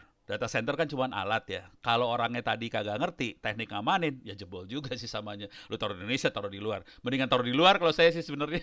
Orang bulenya lebih pintar daripada orang kita sih. Kalau orang Indonesia aja pintar-pintar, nggak masalah gua taruh sini. Jadi kuncinya, masalah utamanya bukan teknologi sih, karena orangnya. Ya Anda orang hukum ya. Saya kan orang IT-nya ya. Saya tahu banget teman-teman sebagian parah-parah juga gitu. Gitu, Mbak Amalia, Mas Biva. Mudah-mudahan nggak stres dengan jawaban Ono yang gila ini. Oke, Pak. Ini tadi ternyata ada yang kelewat nih, Pak. Dari Setiawan. Ya. Mungkin bagi yang belum mengerti kan, atau mungkin yang masih awam nih, apa basis atau dasar yang harus kita pelajari nih, Pak, sebelum mempelajari cyber security? Intinya sederhana doang. Ini cyber security sebagai orang hukum atau teknologi ya maksudnya? Kalau mungkin bisa sebagai orang hukum, Pak. Karena kan membuat regulasi juga kan, Pak. Oke. Kalau boleh saran sih, intinya sederhana aja sih. Jangan pernah hanya duduk di atas meja. Duduk di atas meja. Duduk mah di kursi ya. Jangan pernah duduk di kantor doang buat ini semua. Harus terjun ke lapangan, kita harus punya pengalaman di lapangan. Dan ngelihat dengan mata kepala sendiri bagaimana jahatnya penjahat. Ibaratnya ginilah, lu mau bikin peraturan, mau jadi polisi. Tapi kagak tahu gimana maling kerja. Gimana mau bikin peraturan kalau nggak tahu cara maling kerja? Itu aja sih, simpel itu sih sebenarnya. Jadi kita hanya bisa bikin peraturan yang baik pada saat kita tahu, oh maling kerjanya kayak gini. Baru. Makanya saya waktu ngajar, selalu saya ajarin teknik buat attack itu tadi. Tapi ya akhirnya tergantung akhlak orang ya. Kadang-kadang teknik saya memang dipakai beneran buat attack. Maklum, orang Indonesia parah, diajarin langsung dipraktekin. Parah banget. Gitu sih. Inti sederhananya kayak gitu. Kalau dari sisi hukum, Anda sisi ini ilmu kemungkinan besar Anda bisa lah ngikutin. Tapi kalau sense itu nggak dapat, susah. Kira-kira itu sih. Ya, Mbak Amalia, ini masih banyak nih pertanyaannya. Ya, kalau misalnya dari segi teknologinya nih, Pak, dari sisi IT-nya tuh, Pak, gimana, Pak? Yang masalah paling besar kalau di IT itu gini. Masalah paling besarnya ya, pada nggak suka baca. Deh. Iya, asli. Coba gue tanya sama Mbak Amalia dulu ya. Perintah pertama apa coba? Perintah yang pertama. Baca. Iya, udah. Bangsa ini tidak menjalankan perintah yang paling pertama. Itu aja. Ya udah, bonyok. Itu masalah paling besar. Kadang-kadang gini ya. Gue kasih lihat. Gue kasih lihat gini ya. Nih gue kasih lihat pakai inilah. Ini ya. Saya kasih lihat ini aja. Ini. Ini saya gedein dulu ya. Ini clear layar. Terus misalnya saya tulis perintah, misalnya gini. Perintah ya, jongkok. Oke. Terus kan dia nyari nih jongkok, udah gitu keluar error kan. Nah, ada error kayak gini ya. Apa yang dia kerjain? Sama teman-teman ini kerjain apa? Screenshot. Ini di screenshot terus kirim ke Ono. Pak Ono, ini errornya di mana ya? Padahal udah jelas tulisannya comment not found. Kayak gitu di screenshot kirim ke Ono di Twitter. Apa nggak geblek tuh anak-anak Indonesia tuh kayak gitu modelnya coba. Error screenshot kirim ke Ono di Twitter. Waduh, parah banget dah. Dan itu kejadiannya banyak banget, jangan khawatir. Kagak mau baca udah. Horor. Ya, terus. Oke, baik. Ini banyak banget sih Pak nih. Wah, kita pilih.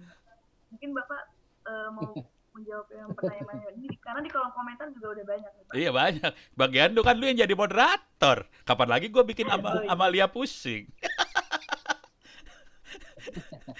Wah, bener, Pak. Nah, nih Pak, ada yang tanya nih Pak. Bagaimana dalam dunia digital tuh kedaulatannya tuh apa Pak? Kedaulatan gampang dulu, kedaulatan dulu. Kalau versi Ono gampang banget, sederhana banget. Kita berdaulat pada saat kita tidak tadi Nux kan nulis. Nah, kedaulatan itu terjadi pada saat kita tidak tergantung pada orang lain, sih sebenarnya itu. Intinya jadi kita kalau bisa, ini Ono ekstrim banget, ini minta maaf dulu ya, Ono akan ekstrim banget. Kita berdaulat pada saat kita tidak dijajah. Oke, kita tidak tergantung. Contoh paling blow on aja sekarang. Kita pakai apa nih ngomong? Pakai Zoom. Punya siapa Zoom? Emang punya Indonesia. Kan kita bayar ke sono. Itu berdaulat kagak? Kalau orang bilang, kita merdeka Pak dari penjajahan. Lah, lu pakai Zoom. Gitu. Separah itu. Lu terus misalnya gini, kalau search pakai apa? Google. Nah, itu punya siapa? Kan kita nggak bayar, Pak. La ilaha illallah, lu kagak tahu ya, Google dapat duit dari kita karena kita ngelihat dia terus dia jadiin iklan. Dia dapat duit dari iklan, duitnya kencang banget gitu. Jadi kita merasa kayaknya berdaulat. Tapi padahal kita diperes sih, kita diinjek, kita dijadiin duit sama orang. Jadi kedaulatan sekarang urusannya gimana caranya kita dijadiin duit. Pada saat kita dijadiin duit, kita sebetulnya tidak berdaulat sih sebenarnya. Jadi saya cenderungnya sederhana, kita kalau bisa jadi produsen, kita kalau bisa dapat duit sendiri, kalau bisa jangan tergantung sama orang lain, kalau bisa duitnya di kita semua. Kalau gua ngeliat, jadi kedaulatan bukan masalah penjajahan fisik, bukan hari ini. Kita lebih ke arah penjajahan ekonomi sih. Hari ini kayak gitu bentuknya kedaulatan. Contohnya Zoom, contohnya Google. Contoh paling blow on satu lagi dah. Lu laptop sistem operasinya apaan? Itu aja. Lu tahu kagak kita infak berapa juta ke Microsoft itu? Hari ini kita tiap tahun 300 juta dolar infak ke Microsoft. Semoga ikhlas.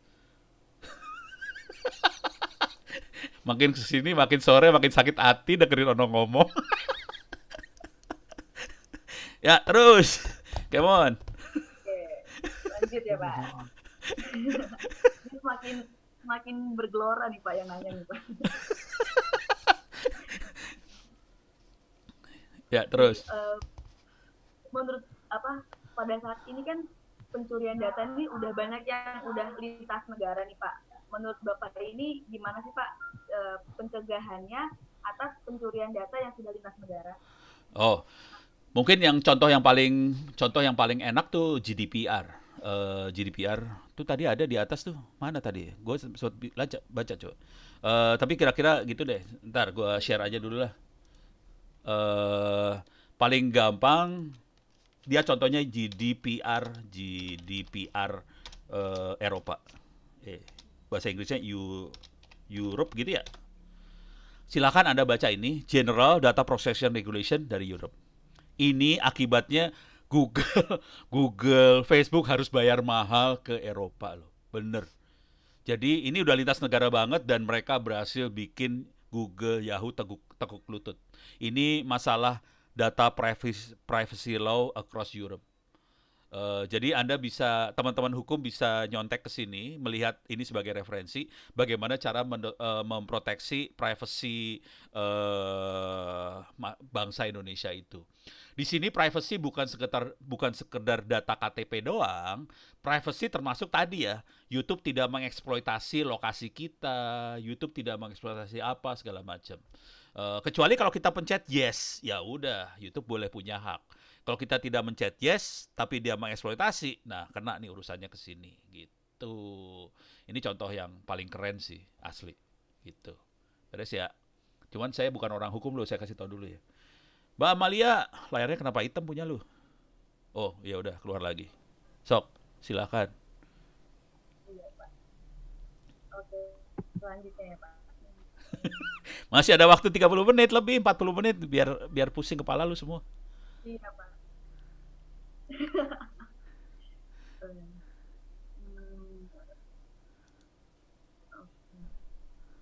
Ini ada dari Paradise. Oh, Paradise di atas Pak, tuh. Akhir-akhir ini banyak yang tertipu oleh aplikasi keuangan. Ya. Memang jelas aplikasi itu ilegal dan aplikasi tersebut saat ini sudah ditutup oleh pemiliknya. Lalu banyak orang yang berbondong-bondong untuk melaporkan hal ini kepada pihak berwajib, Pak. Ya. Karena selain uang, terdapat juga data pribadi yang didapatkan oleh pihak pemilik aplikasi. Bagaimana tim cyber security di Indonesia ini bisa membendung hal-hal yang seperti ini, Pak, agar aplikasi ini tuh tidak dapat digunakan lagi di Indonesia atau mungkin aplikasi-aplikasi yang sejenis, Pak?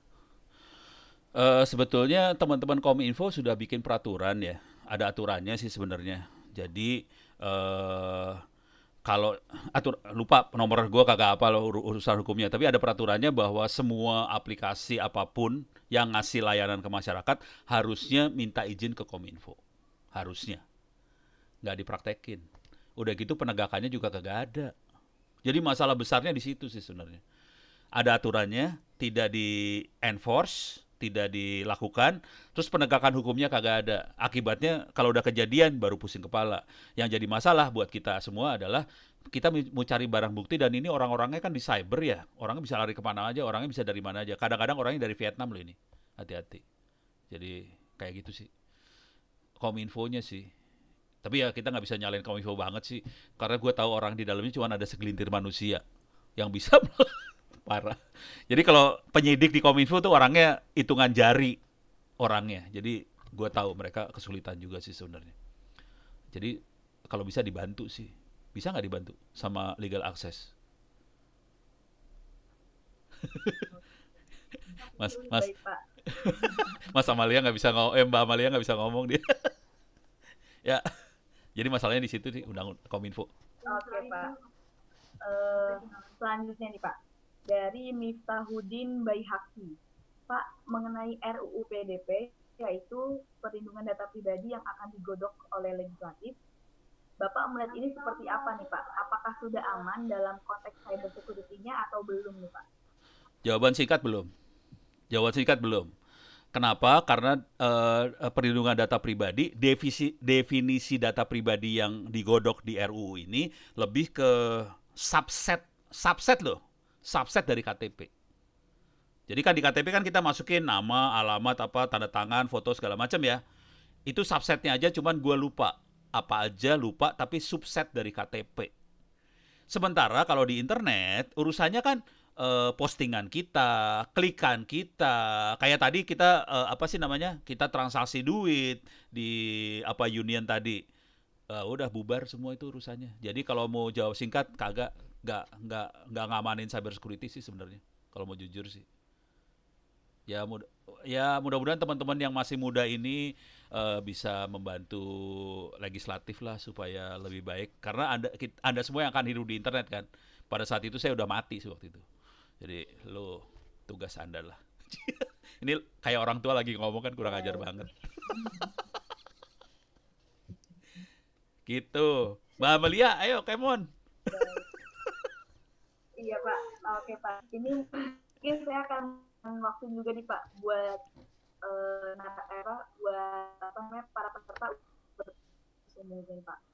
Jika ingin ada yang bertanya langsung, saya himbau untuk bisa tombol right hand dan mengaktifkan kamera ya. Sambil kita menunggu ada yang bertanya langsung, kita next lagi ke pertanyaan yang ada di kolom chat ya Pak. Ya. Ada nih dari Stella. Pak, sebenarnya untuk menjamin cyber security ini, apakah dasar utamanya melalui adanya pengawasan yang patut dibuat oleh pemerintah? Jadi gimana Pak? Sebenarnya untuk menjamin cyber security ini dasar utamanya tuh melalui pengawasan dari pemerintah atau gimana Pak? Wah jujur, saya enggak. Parah banget gue. Gue enggak. Jadi gini, ibaratnya orang berantem sama preman gitu ya. Yang sering dilakukan adalah kita ada banyak pilihan kan. Kita mengandalkan hukum, polisi, pengadilan. Itu pilihan, salah satu pilihan. Pilihan yang lain adalah kita belajar teknik bela diri. Pilihan yang lain adalah kita pakai pakaian tempur supaya kalau ditembak apa dilukain nggak apa-apa. Pilihan yang lain lagi adalah kita berteman sama premannya supaya kita nggak disakitin sama preman. Jadi sebenarnya pilihan hidup tuh banyak. Tidak harus mengandalkan pengawasan pemerintah sih sebenarnya. Cuman kalau orang hukum, karena lu dididik sebagai orang hukum, mikirnya pengawasan pemerintah ya normal karena Anda dididik sebagai orang hukum, milihnya ke arah situ. Saya dididik sebagai preman. Saya hidup di lapangan beneran. Lu ngandalin pemerintah kagak bisa men. Apalagi ini namanya internet. Semuanya serba cepat. Semua harus reaksinya cepat banget. Pemerintah kalau pakai jalur pengadilan segala macam harus ngumpulin barang bukti, lapor dulu ke polisi, nanti diadilin berbulan-bulan, setahun baru selesai satu urusan. Padahal kejadiannya udah kemana tahu. Makanya saya cenderung saya akan belajar bela diri, saya akan pakai pakaian tempur. Kalau bisa saya berteman sama premannya sekalian dah supaya gua kagak diapain gitu. Makanya saya mainnya yang itu sih sebenarnya. Parah banget. Tapi minimal sih belajar bela diri. Contoh sederhana, jangan posting sembarangan kayak gitu. Itu contoh-contoh sederhana aja. Ya Mbak Amalia, mudah-mudahan saya udah Pak. jawab ya. Iya. Ini ada yang melalui private nih Pak. Iya. Ada yang nanya, Pak, laptop saya baru. Ini yang private pakai nomor teleponnya Mbak Amalia dong ya? Enggak, gue nggak nanya nomor telepon, nggak nanya. Ya terus. Nanti gue di komentarin, ntar gue di sini dikomentarin, aduh Ono gombalnya payah banget. Ya terus Mbak Amalia, kemon. Iya nih Pak, jadi Pak, laptop saya baru dan di YouTube dan di internet itu saya sering lihat ada review laptop dengan fitur terbaru yakni kamera shutter. Ya. Seberapa besar sih Pak ancaman keamanan cyber sehingga harus ada fitur tersebut? Fitur kamera bisa fitur dilihat. Kamera shooter gitu loh Pak. Bisa dicolong sama orang, gitu ya? Maksudnya kameranya bisa lihat orang. Iya, jadi di internet itu sekarang tuh banyak banget laptop dengan fitur terbaru yakni kamera shooter gitu Pak. Kamera shooter itu seperti apa sih? Gue rada gaptek gue. Bukan webcam lain lagi ya? Hah? Gimana? Kameranya ada dibuka tutupnya gitu loh. Kan biasanya kalau hacker kan bisa. Oh. Gitu. Ala ilaha illallah. Kita makanya selotep. Parah. Ya, ngerti gue Bang. Parah. Oke, ngerti kamera shooter. Istilahnya lo gila, istilah milenial banget kamera shooter. Gue pakainya selotep. Tapi ngomong terus terang dulu ya. Gue kasih lihat dah. Ini bisa gue praktekin sih sebenarnya. Cuman tadi laptop saya sambungan ke jaringannya nggak bukan laptop. Kali Linux saya jaringan kesambungannya parah. Saya kebetulan ngajarin, harus jujur dulu. Masuk ke wiki saya kasih lihat aja ya. Saya masuk ke Metasploit Framework MSF. Ini adalah Metasploit Framework. Ini sebenarnya aplikasi buat pentest, tapi kita bisa bikin trojan.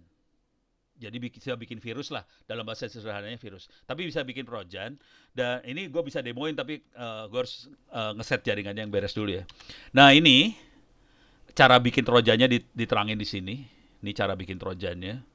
Dan bentuknya APK, bisa dijadiin access segala macam, bisa juga. Masukin ke Windows 10 apa segala macam, bisa juga, sama aja. Jadi kita bisa pakai MSF Venom kan bisa ya. Bisa, nah terus kita masukin, nanti ini file ini kita masukin ke handphone atau ke laptop segala macam. Kalau kita berhasil masukinnya pakai macam-macam cara, bisa pakai yang namanya nipu, social engineering apa segala macam. Kalau kita berhasil masuk, kalau kita berhasil masuk dan kita bisa meremote itu handphone atau laptop, kita bisa masukin perintah seperti ini. WLAN, geolocate, kita bisa ngelihat lokasi handphone kita ada di mana atau laptop kita ada di mana, kelihatan langsung. Ini kita bisa kita bisa download semua catatan, kita nelpon ke siapa aja, kita bisa SMS-nya ke siapa aja bisa diambil. Bahkan kita bisa SMS ke orang lain. Kita bisa lihat webcam kita, kalau di handphone kan ada 2 depan belakang. Kita bisa lihat webcam list, terus kita pilih webcam yang mana dan kita bisa streaming walaupun handphone atau laptopnya bentuknya lagi standby, layarnya gelap, hitam standby, kita bisa perintahin ke layar supaya tolong videonya dikirim ke saya, dikirim.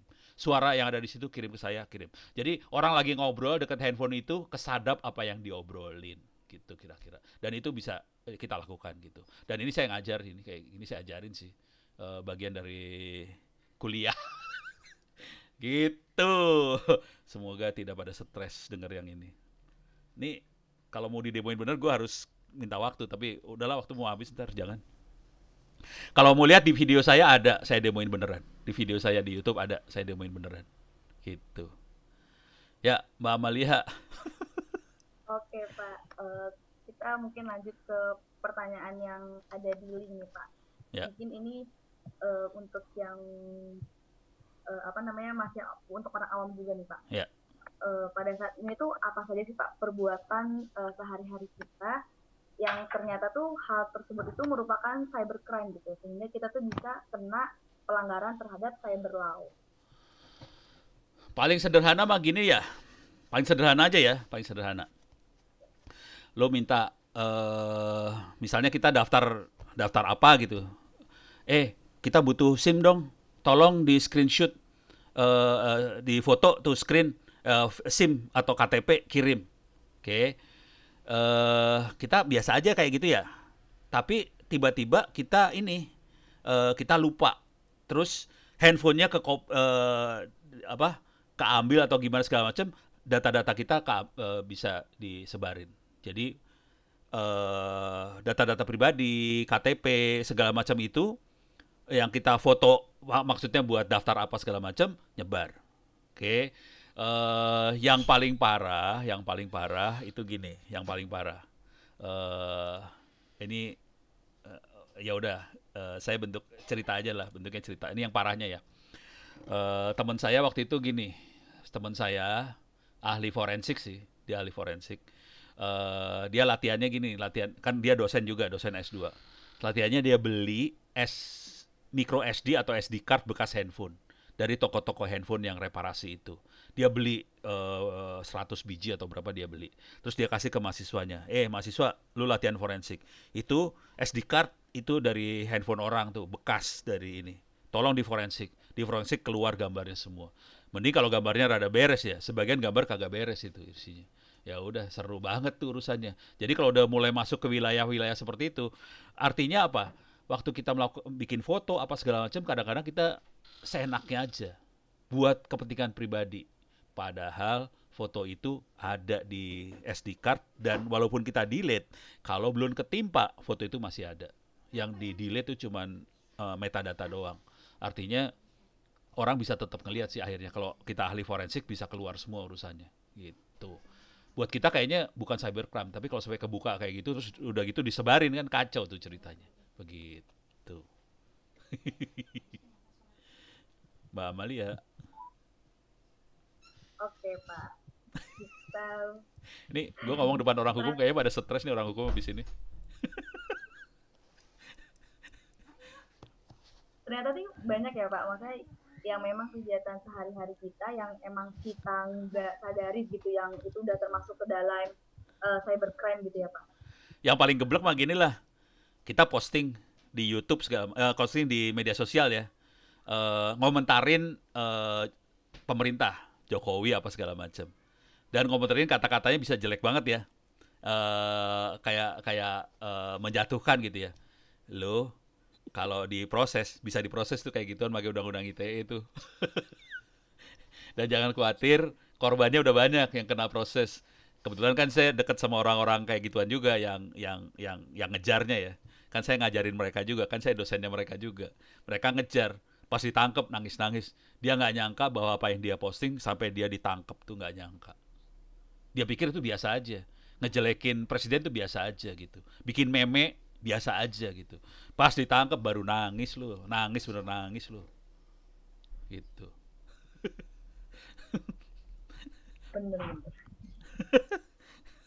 Ya jangan bikin meme. Jadi ini gue ajarin tekniknya deh. Kalau lu mau aman, ini ya buat orang hukum perlu tahu juga. Kalau mau aman, kalau kita mau ngejelekin sesuatu, paling aman jangan pernah pakai pernyataan. Jangan pernah pakai tanda seru. Apalagi kalau huruf besar. Saya kalau bikin pernyataan selalu pakai tanda tanya. Aman. Lah kan gue nanya, gue kagak nyerang lu, gue nanya kok. Apa salah gue kan nanya gitu, nggak masalah kalau itu. Ada taktiknya juga sih tetap. Penjahat mah akalnya gila lah. Ya, Mbak Amalia terus. Oke, Pak. Ini sekarang pertanyaan dari Ahmad Darlian. Menurut Pak Ono, IT Indonesia apakah ada perbaikan dari sisi kedaulatan, Pak?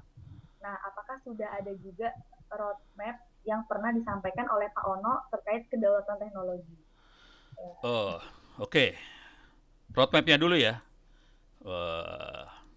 Gua kasih lihat. Iya, emang si Ono kagak pernah bikin gituan ya? Pernah men. Sorry, salah. Salah lagi. Masuk ke salah. Oke. Masuk ke wiki. Di sini ada saya gedein lah biar ada enak. Masuk ke sini ya. Masuk ke wiki saya, alamatnya ada 2 sih sebenarnya, onocenter.org/wiki, satu lagi LMS onocenter.org. Ada LMS ya, LMS onocenter.org/wiki. Dua-duanya sama, cuman satu tanpa LMS, satu dengan LMS. Itu 2 mesin yang beda. Sekarang masalahnya masalah kedaulatan. Adanya di sini, sorry salah. Adanya di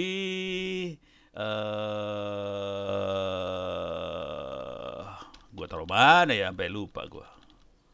Bentar. Teknologi internet, sejarah internet, cuplikan ini, kisah perjuangan open source. Oh, ada sejarah. Masuk ke sejarah. Saya senang nulis sejarah sih sebenarnya. Silakan baca-baca tentang sejarah internet di Indonesia. Kita mulai dari tahun berapa? Ini catatan sejarahnya mulai tahun 1923. Dunia IT di Indonesia dimulai tahun 1923, oke. Tapi di bagian bawah sini, paling bawah, silakan ke bawah. Di sini ada analisa strategis ICT Indonesia, oke. Jadi ini dibuat. Ini gua geser dulu biar bisa pada lihat. Tulisan ini sebetulnya dibuat pada acara Apricot 2007. Artinya sekitar 13 tahun yang lalu di Bali. Ono diminta oleh Menkominfo dan Postel untuk menuliskan ide untuk strategi IT Indonesia. Ya dibuat dan dipresentasikan, hanya gitu aja. Dan dicuekin. Perlu dicatat, dan dicuekin. Daripada gak balik modal, gua posting di wiki. Oke, intinya sederhana banget. Intinya sederhana. Tujuan akhirnya adalah ini sih. Akhirnya. Mana ya? Kedaulatan banget sih tujuan akhirnya. Coba bentar, ada satu kata nggak? Ini sebenarnya. Dunia belajar pada kita. Kuncinya apa? Kuncinya di sini. Ini saya ambil dari tulisannya Dr. Wahidin. Oke. Untuk memajukan bangsa dan membangun masyarakat Indonesia yang baru hanyalah dengan memajukan pendidikan, khususnya pendidikan di kalangan pemuda-pemudinya dan pendidikan pengajaran untuk pembangunan bangsa Indonesia. Jadi kuncinya di sini, pendidikan banget. Strateginya gimana? Strateginya di sini. Saya bilang terus terang. Waktu itu kalau sekarang kan kerasa pemerintah kalau yang ngeluarin berapa triliun buat pulsa sekolah apa segala macam. Waktu itu gue mikirnya gini, coba kita hitung-hitungan ya. Kalau kita minta anak-anak buat ngeluarin uang sejumlah, ada uangnya nih. Ini uangnya berapa rupiah? Kalau nggak salah cuma 1.000 perak, 2.000 perak sih. Per siswa per bulan. Kita bisa nyambungin semua sekolah ke internet. Waktu itu saya cuma bilang gitu doang sih. Kita bisa swadaya masyarakat dengan nyambungin itu semua. Pada saat itu terjadi, bangsa ini akan naik banget. Oke. Jadi tujuannya itu doang. Nah, tapi di sini saya kasih hitungannya banget sih. Jadi ini strateginya secara umumnya, visinya sebenarnya sederhana. Kita merubah masyarakat tradisional menjadi masyarakat berbasis pengetahuan, knowledge based society. Intinya itu aja. Kalau dalam bahasanya Ono, saya pengen lihat bahasa masyarakat yang berbasis pengetahuan di Indonesia.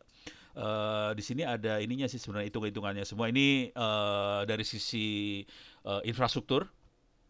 Kita boleh milih mau berbasis operator seperti yang di sebelah sini, ada operator, ada ISP, ada NAP, ada segala macam, ini operator, atau berbasis masyarakat langsung. Ada warnet, ada RTWnet segala macam. Tapi masalahnya sekarang pemerintah yang ini dilibas, ini dipenjarakan. Jangan khawatir, teman-teman RTWnet ada sekitar 6 orang mau masuk penjara nih sekarang. Jadi udah gitu pemerintahnya nggak bisa bikin jaringan. Sementara ada 60.000 RTRWnet di Indonesia dan kita dimasukin penjara nih berapa orang. Dianggapnya melanggar hukum semua.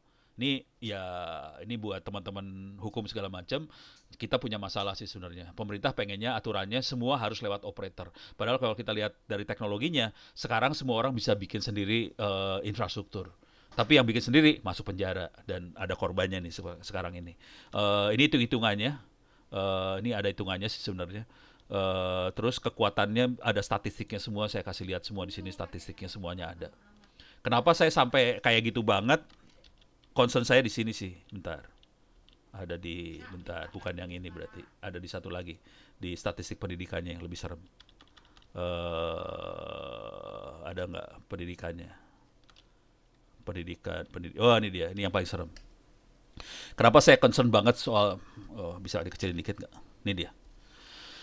Kalau Anda lihat statistik pendidikan, serem banget. Diknas melanggar hak asasi manusia. Kenapa bisa sampai keluar kata-kata seperti itu? Pada hari ini statistik tahun 2005. Kalau kita lihat statistik hari ini lebih parah. Jadi per tahun kita akan ada sekitar 5,5 juta siswa masuk SD. Coba lihat berapa orang yang keluar jadi sarjana di sini, sekitar 600.000 sih tiap tahun.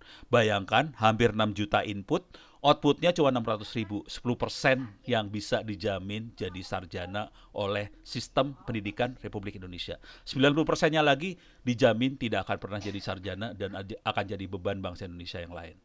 Yang 10% tadi. Jadi ini melanggar HAM nih sebenarnya urusannya. Jadi kalau ngelihat angka ini yang Anda lihat itu HAM. Makanya saya cenderungnya kita pendidikan, karena ini kunci utamanya di pendidikan sih sebenarnya. Dan dalam argumentasi saya, kita bisa bikin itu semua sendiri sih sebenarnya. Dan nanti insya Allah November kita dapat award dan kita dapat gelar pahlawan karena kita bisa membangun jaringan buat desa-desa di Indonesia itu tadi. Dan kita jadi contoh dunia sih sebenarnya. Apa yang saya tulis itu jadi contoh dunia. Jadi apa yang saya tulis di sini semua, kita jadi contoh dunia sih sebenarnya. Jadi ini tahun 2007, terus implementasi dengan secara swadaya masyarakat, minterin orang lewat YouTube dan sebagainya. Dan akhirnya November besok tanggal 11, insya Allah kita dapat gelar pahlawan. Gitu. Mbak Amalia silahkan. Stres ya? Ternyata kita tuh sebagai ini ya Pak. Sebagai contoh dunia ya justru ya Pak. Oh baru tahu ya? Oh lebih gila lagi, gue kasih lagi lah tambahan biar pada stres loh. Gue kasih tambahan lagi. Nih ya, nih saya kasih lihat. Lu pikir handphone itu seluler kita udah murah? Kagak, ada yang lebih gila lagi. Coba masukin Open BTS. Open BTS Wamena. Tahu sendiri Wamena ada di mana ya? Wamena ada di Papua. Coba lihat gambarnya. Ini adalah Open BTS Wamena. Oke. Jangan Wamena, jangan Wamena. Papua. Lebih parah kalau Papua. Gambarnya lebih parah. Ini di Papua banget. Oke. Ini namanya pohon, ini namanya manusia, bukan monyet ya. Ini manusia, dan mereka bikin Open BTS sendiri. Ini foto diambil sekitar 6 tahun yang lalu, dan BTS ini masih jalan sampai sekarang. Dan ini adalah BTS seluler terlama beroperasi di desa di dunia. Dan yang mengoperasikan adalah orang desa, bukan operator, dan kita waktu itu melanggar hukum. Gitu, sampai sekarang. Dan kita jadi contoh dunia, akibatnya teman-teman di dunia bikin yang namanya telecommunication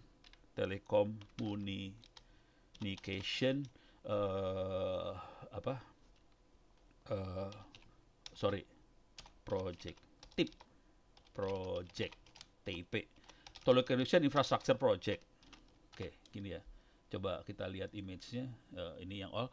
Nah ini kita bikin, mereka bikin Telecommunication Infrastructure Project untuk buat di desa-desa, dan yang jadi contoh adalah bangsa Indonesia di Wamena.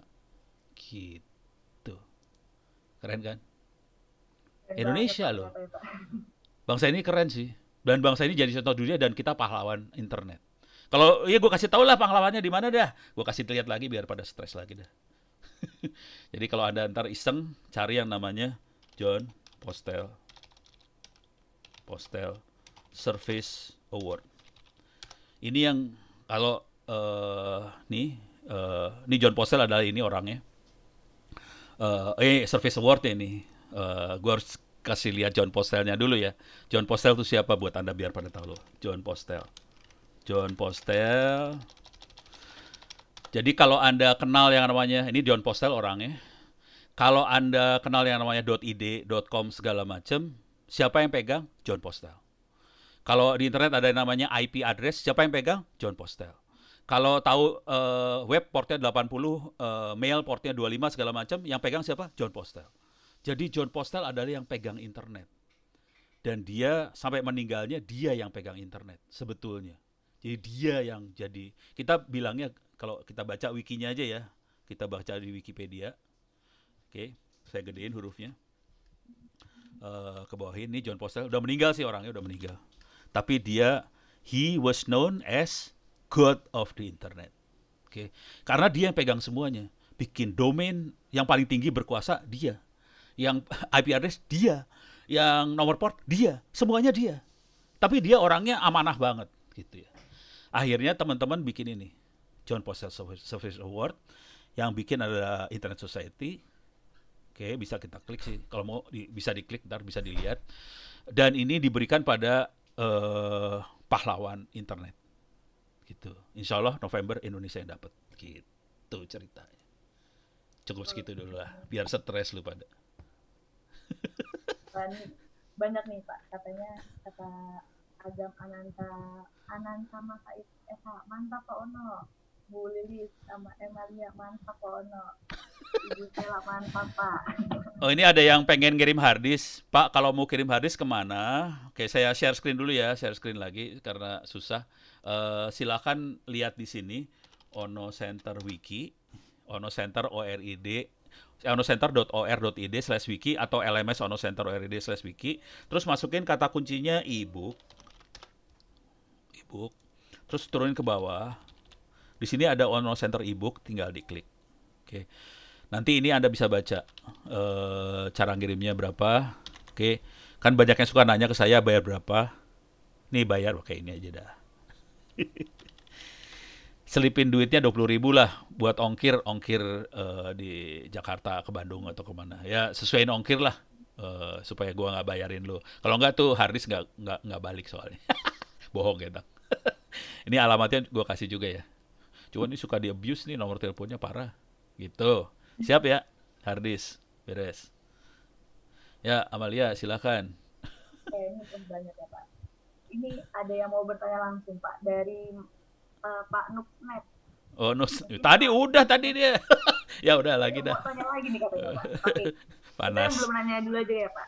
Atau gimana Pak? Atau mungkin dari Pak Nuksnet dulu Pak? Ya udah. Boleh ya. Ya. Jadi misalkan di hukum nih ya, kan di kantor kan pasti sharing tentang file-file misalnya PDF segala macam antar kolega antar segala macam. Nah, gimana kalau misalkan suatu saat itu filenya itu lepas, nah terus bisa dibaca oleh orang yang nggak berkepentingan gitu. Nah, gimana caranya kita istilahnya nge-protect itu file gitu. Jadi yang bisa ngetahu tuh cuman orang-orang tertentu aja gitu. Atau instansi-instansi tertentu gitu. Gampang banget itu sih. Gampang banget. Kata kuncinya ini nih, GPG. Sorry ini udah bahasa teknis banget. GNU PG. Kalau nggak salah saya bikin tutorialnya, ada mini how to-nya. Jadi kita harus bikin kunci key, ada pasangan, ada kunci private, kunci public. Kita publicnya harus kasihin ke orangnya. Dengan kunci ini saya kasih cerita cepatnya aja ya. Dengan kunci ini kita bisa ngunci bahwa file itu yang bisa baca hanya orang yang dituju aja. Orang lain kalau dapat file itu nggak bisa baca. Jadi mainnya makhluk ini. Cara nguncinya nggak manusiawi sih. Tapi ada interface yang interface yang GUI-nya ada. Ini publikasi public key-nya caranya. Ini minta maaf udah kayak gini banget ya. Ini udah pakai command line banget. Ini cara nge-encrypt decrypt-nya gini nih. Ini cara encrypt file, ini cara decrypt file. E to encrypt, D to decrypt. Jadi filenya cara nge-encrypt-nya kayak gitu dan kita ngasih tahu ditujukan pada siapa, kira-kira kayak gitu. Gitu. Jadi ada tekniknya. Dan teknik yang sama yang saya pakai di sini juga sama. Ini waktu ini, misalnya saya kirim, ini Ono. Nah, ini ono.purbo. Nah, ini ke sini. Ini yang bisa baca hanya Ono Purbo aja. Yang lain nggak ada yang bisa baca, gitu. Karena saya encrypt seperti ini. Jadi bukan hanya file, kita juga ilmu yang sama dipakai buat email dan sebagainya juga bisa sih sebenarnya. Ini contohnya di Enigmail ini kayak gini ilmunya, gitu ya, Mas Nuksnet, beres ya. Sorry, gue cepet aja nih. Oke, Mbak Amalia, silakan Mbak Amalia. Ini ada lagi nih Pak yang mau bertanya langsung nih Pak dari Pak Junardi Ali. Silakan, Pak Junardi bisa silakan mengaktifkan mikrofonnya. Ya. Ya, Pak Junardi silakan. Kedengaran. Ya, kedengaran. Ya, Assalamualaikum warahmatullahi wabarakatuh. Waalaikumsalam. Selamat sore Mas Ono semuanya. Begini Pak, saya mau nanya terkait dengan OpenBTS. Ya. Itu ada di wilayah saya di Provinsi Gorontalo. Ya. Itu ada beberapa desa yang belum tercover jaringan seluler dan WiFi. Nah, kira-kira gimana regulasi atau agar desa ini bisa tercover jaringan seluler dengan secara cepat tanpa menunggu-nunggu operator regulasi dari pemerintah gitu. Karena ada beberapa siswa juga yang sekarang ini menggunakan kuliah online begitu. Mohon solusinya Pak. Terima kasih. Nanti saya demoin cara ini ya, sekalian saya demoin. Cuman jujur, kalau Anda pakai BTS, Open BTS mahal loh itu. Itu murah, paling murahnya sekitar 30-an juta. Jadi saya nggak rekomen sih sebenarnya buat Open BTS. Secara teknologi oke, keren, tapi saya cenderungnya ke Wi-Fi. Boleh, saya akan masuk ke Google Map. Sekalian saya demoin cara ngitungnya ya. Boleh tahu lokasi desanya di mana? Sebut aja.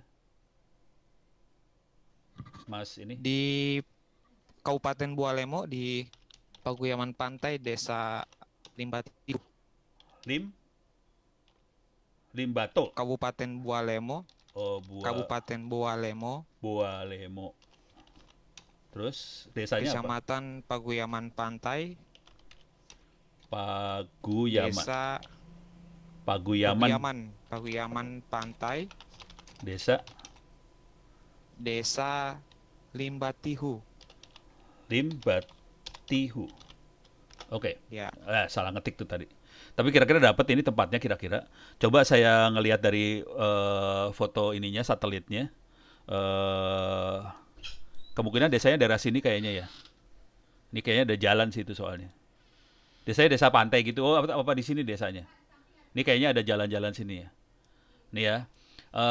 Misal aja ya. Misal desa di sini ya. Tapi saya pengen lihat secara umum dulu yang lebih gede lagi. Kota yang paling dekat. Oh, Gorontalo ya. Dekatnya Gorontalo sini kan ya. Oh, Gorontalo di sini ya. Berarti saya harus bisa nyebrang ke arah sana. Ya. Ini kita punya masalah, ini ada banyak gunung di sini. Ini ada banyak gunung, ini bikin masalah banget nih. Karena kita susah banget kita nyebrang gunung. Paling gampang kita nembak dari sini ke arah sini. Cuman ini jaraknya terlalu jauh. Ini kalau nggak salah jaraknya bisa sampai 500 kilometeran nih kali ya. Ratusan kilometer ya, 100-200 kilometer kali ya. Ini jaraknya cukup jauh. Sekarang kita akan coba bikin sambungan ya. Kita akan bikin sambungan dari desa itu ke Gorontalo. Belum share screen, Pak. Kenapa? Oh, belum share screen ya? Oh, aduh, maaf, share screen.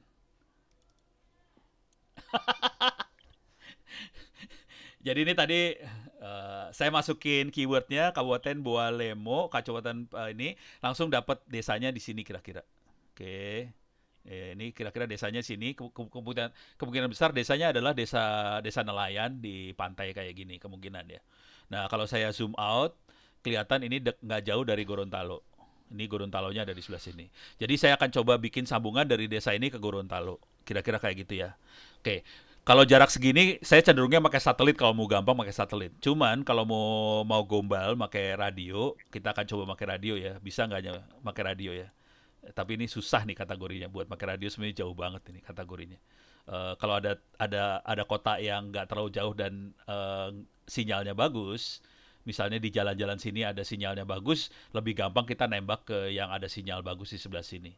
Kalau ini kemungkinan jalannya ada yang bagus nih sinyalnya daerah sini sih. Ini daerah sini mudah-mudahan agak bagus. Coba misalnya gini ya, kita akan sembarangan dulu ya. Alah, gue pindah ke Jakarta jadinya. Gue belum dapat koordinatnya. Nah, udah dapat koordinat. Saya akan cari koordinatnya. Jadi caranya gini, ambil koordinat, tapi harus koordinat tower sih sebenarnya. Misalnya di sini ada Yati seluler, saya ambil koordinatnya. What's here?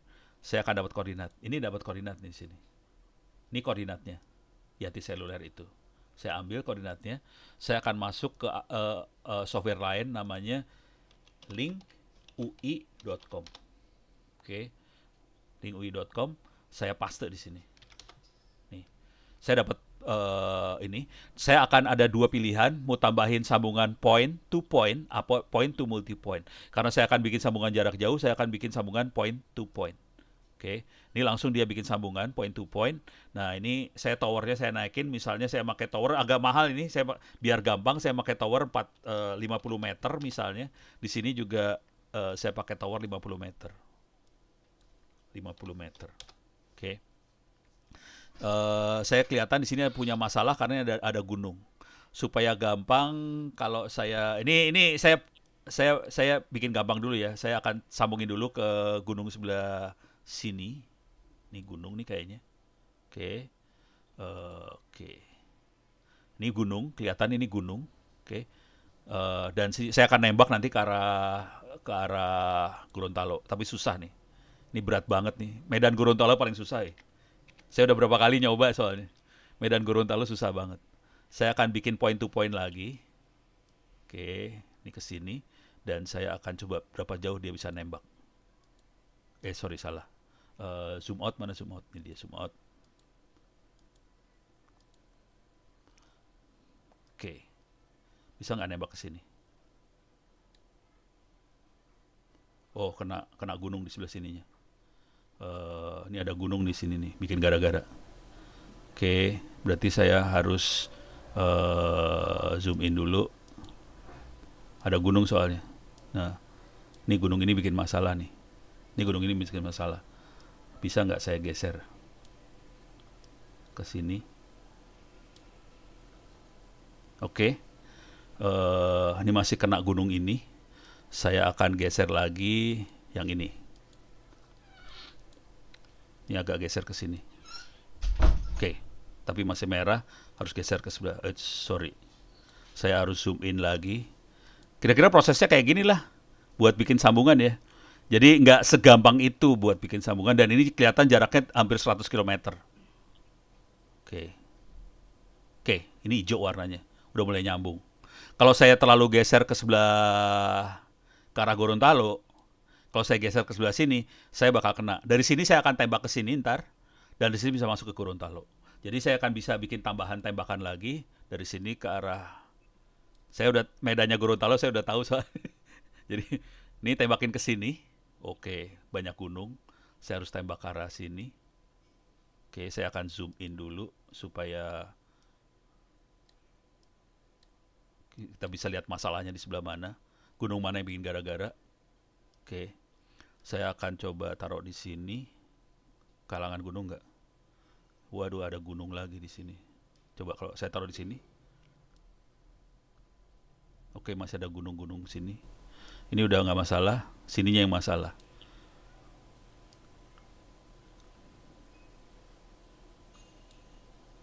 Oke.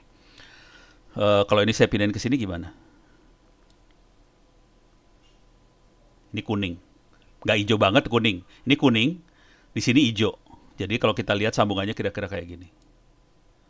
Ini harus diberesin sih, yang kuning harus jadi hijau juga nih. Ini kuning, tapi nggak merah. Ini sambungan, ini sambungan. Kalau kita pengen lihat kecepatannya, kita bisa, nanti dari sini bisa masuk ke Gorontalo. Ini udah dekat ke Gorontalo. Jadi bentuknya kayak gini, bentuk sambungannya sih. Jadi tembak dulu ke gunung, tembak gunung, baru masuk ke dalam. Saya nggak bisa langsung dari sini ke sana, karena saya akan nabrak gunung ini semua. Jadi saya kesulitan. Ya kira-kira tekniknya seperti ini sih, buat bikin sambungan jarak jauh tuh kira-kira kayak gini. Dan kalau Anda ngelihat ke YouTube saya banyak banget terangin pakai video. Orang banyak nanya, Pak Ono, saya dari desa ini, gimana cara bikin sambungan? Saya terangin cara bikin sambungannya. Kira-kira bentuk teranginnya kayak gini. Gitu, Mas. Sorry, ini waktunya sempit banget, saya nggak bisa nerangin sampai habis-habisan banget sih. Tapi Anda bisa lihat di video. Satu lagi, kalau pengen dapetin bukunya, Anda bisa download bukunya tentang itu semua di wndw.net. Saya ulang ya alamatnya, saya gedein aja hurufnya. Alamatnya wndw.net. Oke, silakan diambil wndw.net, masuk ke library, nanti masuk ke translation. Soalnya bukunya bahasa Inggris kalau dia. Tapi kalau di translation ada yang bahasa Indonesia. Di sini ada yang warna merah putih. Ini ada warna merah putih, silakan di-download. Dan yang menerjemahkan lagi ngomong sekarang, kira-kira gitu. iklan. Gitu. Oke. Mudah-mudahan bisa dapat manfaat. Mbak Malia. Oke, Pak. Terima kasih, Pak. Sama-sama. Hah? Waktu habis ya? Keterbatasan waktu dan sudah habis juga waktunya. Mungkin dari Bapak bisa langsung menyampaikan closing statement-nya secara singkat aja, Pak. Saya sederhana aja sih, teman-teman hukum, kalau bisa kita butuh bantuan dari Anda semua supaya kita merasa aman, merasa nyaman, supaya kemampuan bangsa ini bisa dimaksimalkan, supaya kita bisa lebih berdaulat dan kita bisa merdeka. Itu aja sih. Terima kasih banyak. Terima kasih Pak Ono. Baik, tadi udah kita dengarkan materi yang sudah disampaikan oleh Pak Ono dan juga sangat menarik sekali tadi sesi tanya jawabnya. Terima kasih Pak Ono untuk penyampaian materinya nih Pak. Mungkin hal yang langka banget kan Pak untuk kita semua kan. Dan juga saya ingin berterima kasih juga kepada seluruh peserta yang sudah hadir dan antusiasnya bertanya kepada Bapak Ono. Untuk pertanyaan-pertanyaan yang belum bisa dijawab, mungkin nanti bisa langsung dikirimkan ke Pak Ono dan nanti akan dibuatkan YouTube ya Pak? Ya. Sesuai janji dari Pak Ono. Saya tulis email saya juga deh. Kalau mau nanya bisa pakai email atau YouTube. YouTube Ono Center. Saya tulisnya. Silakan ke email. Kontak, jangan berusaha kontak saya.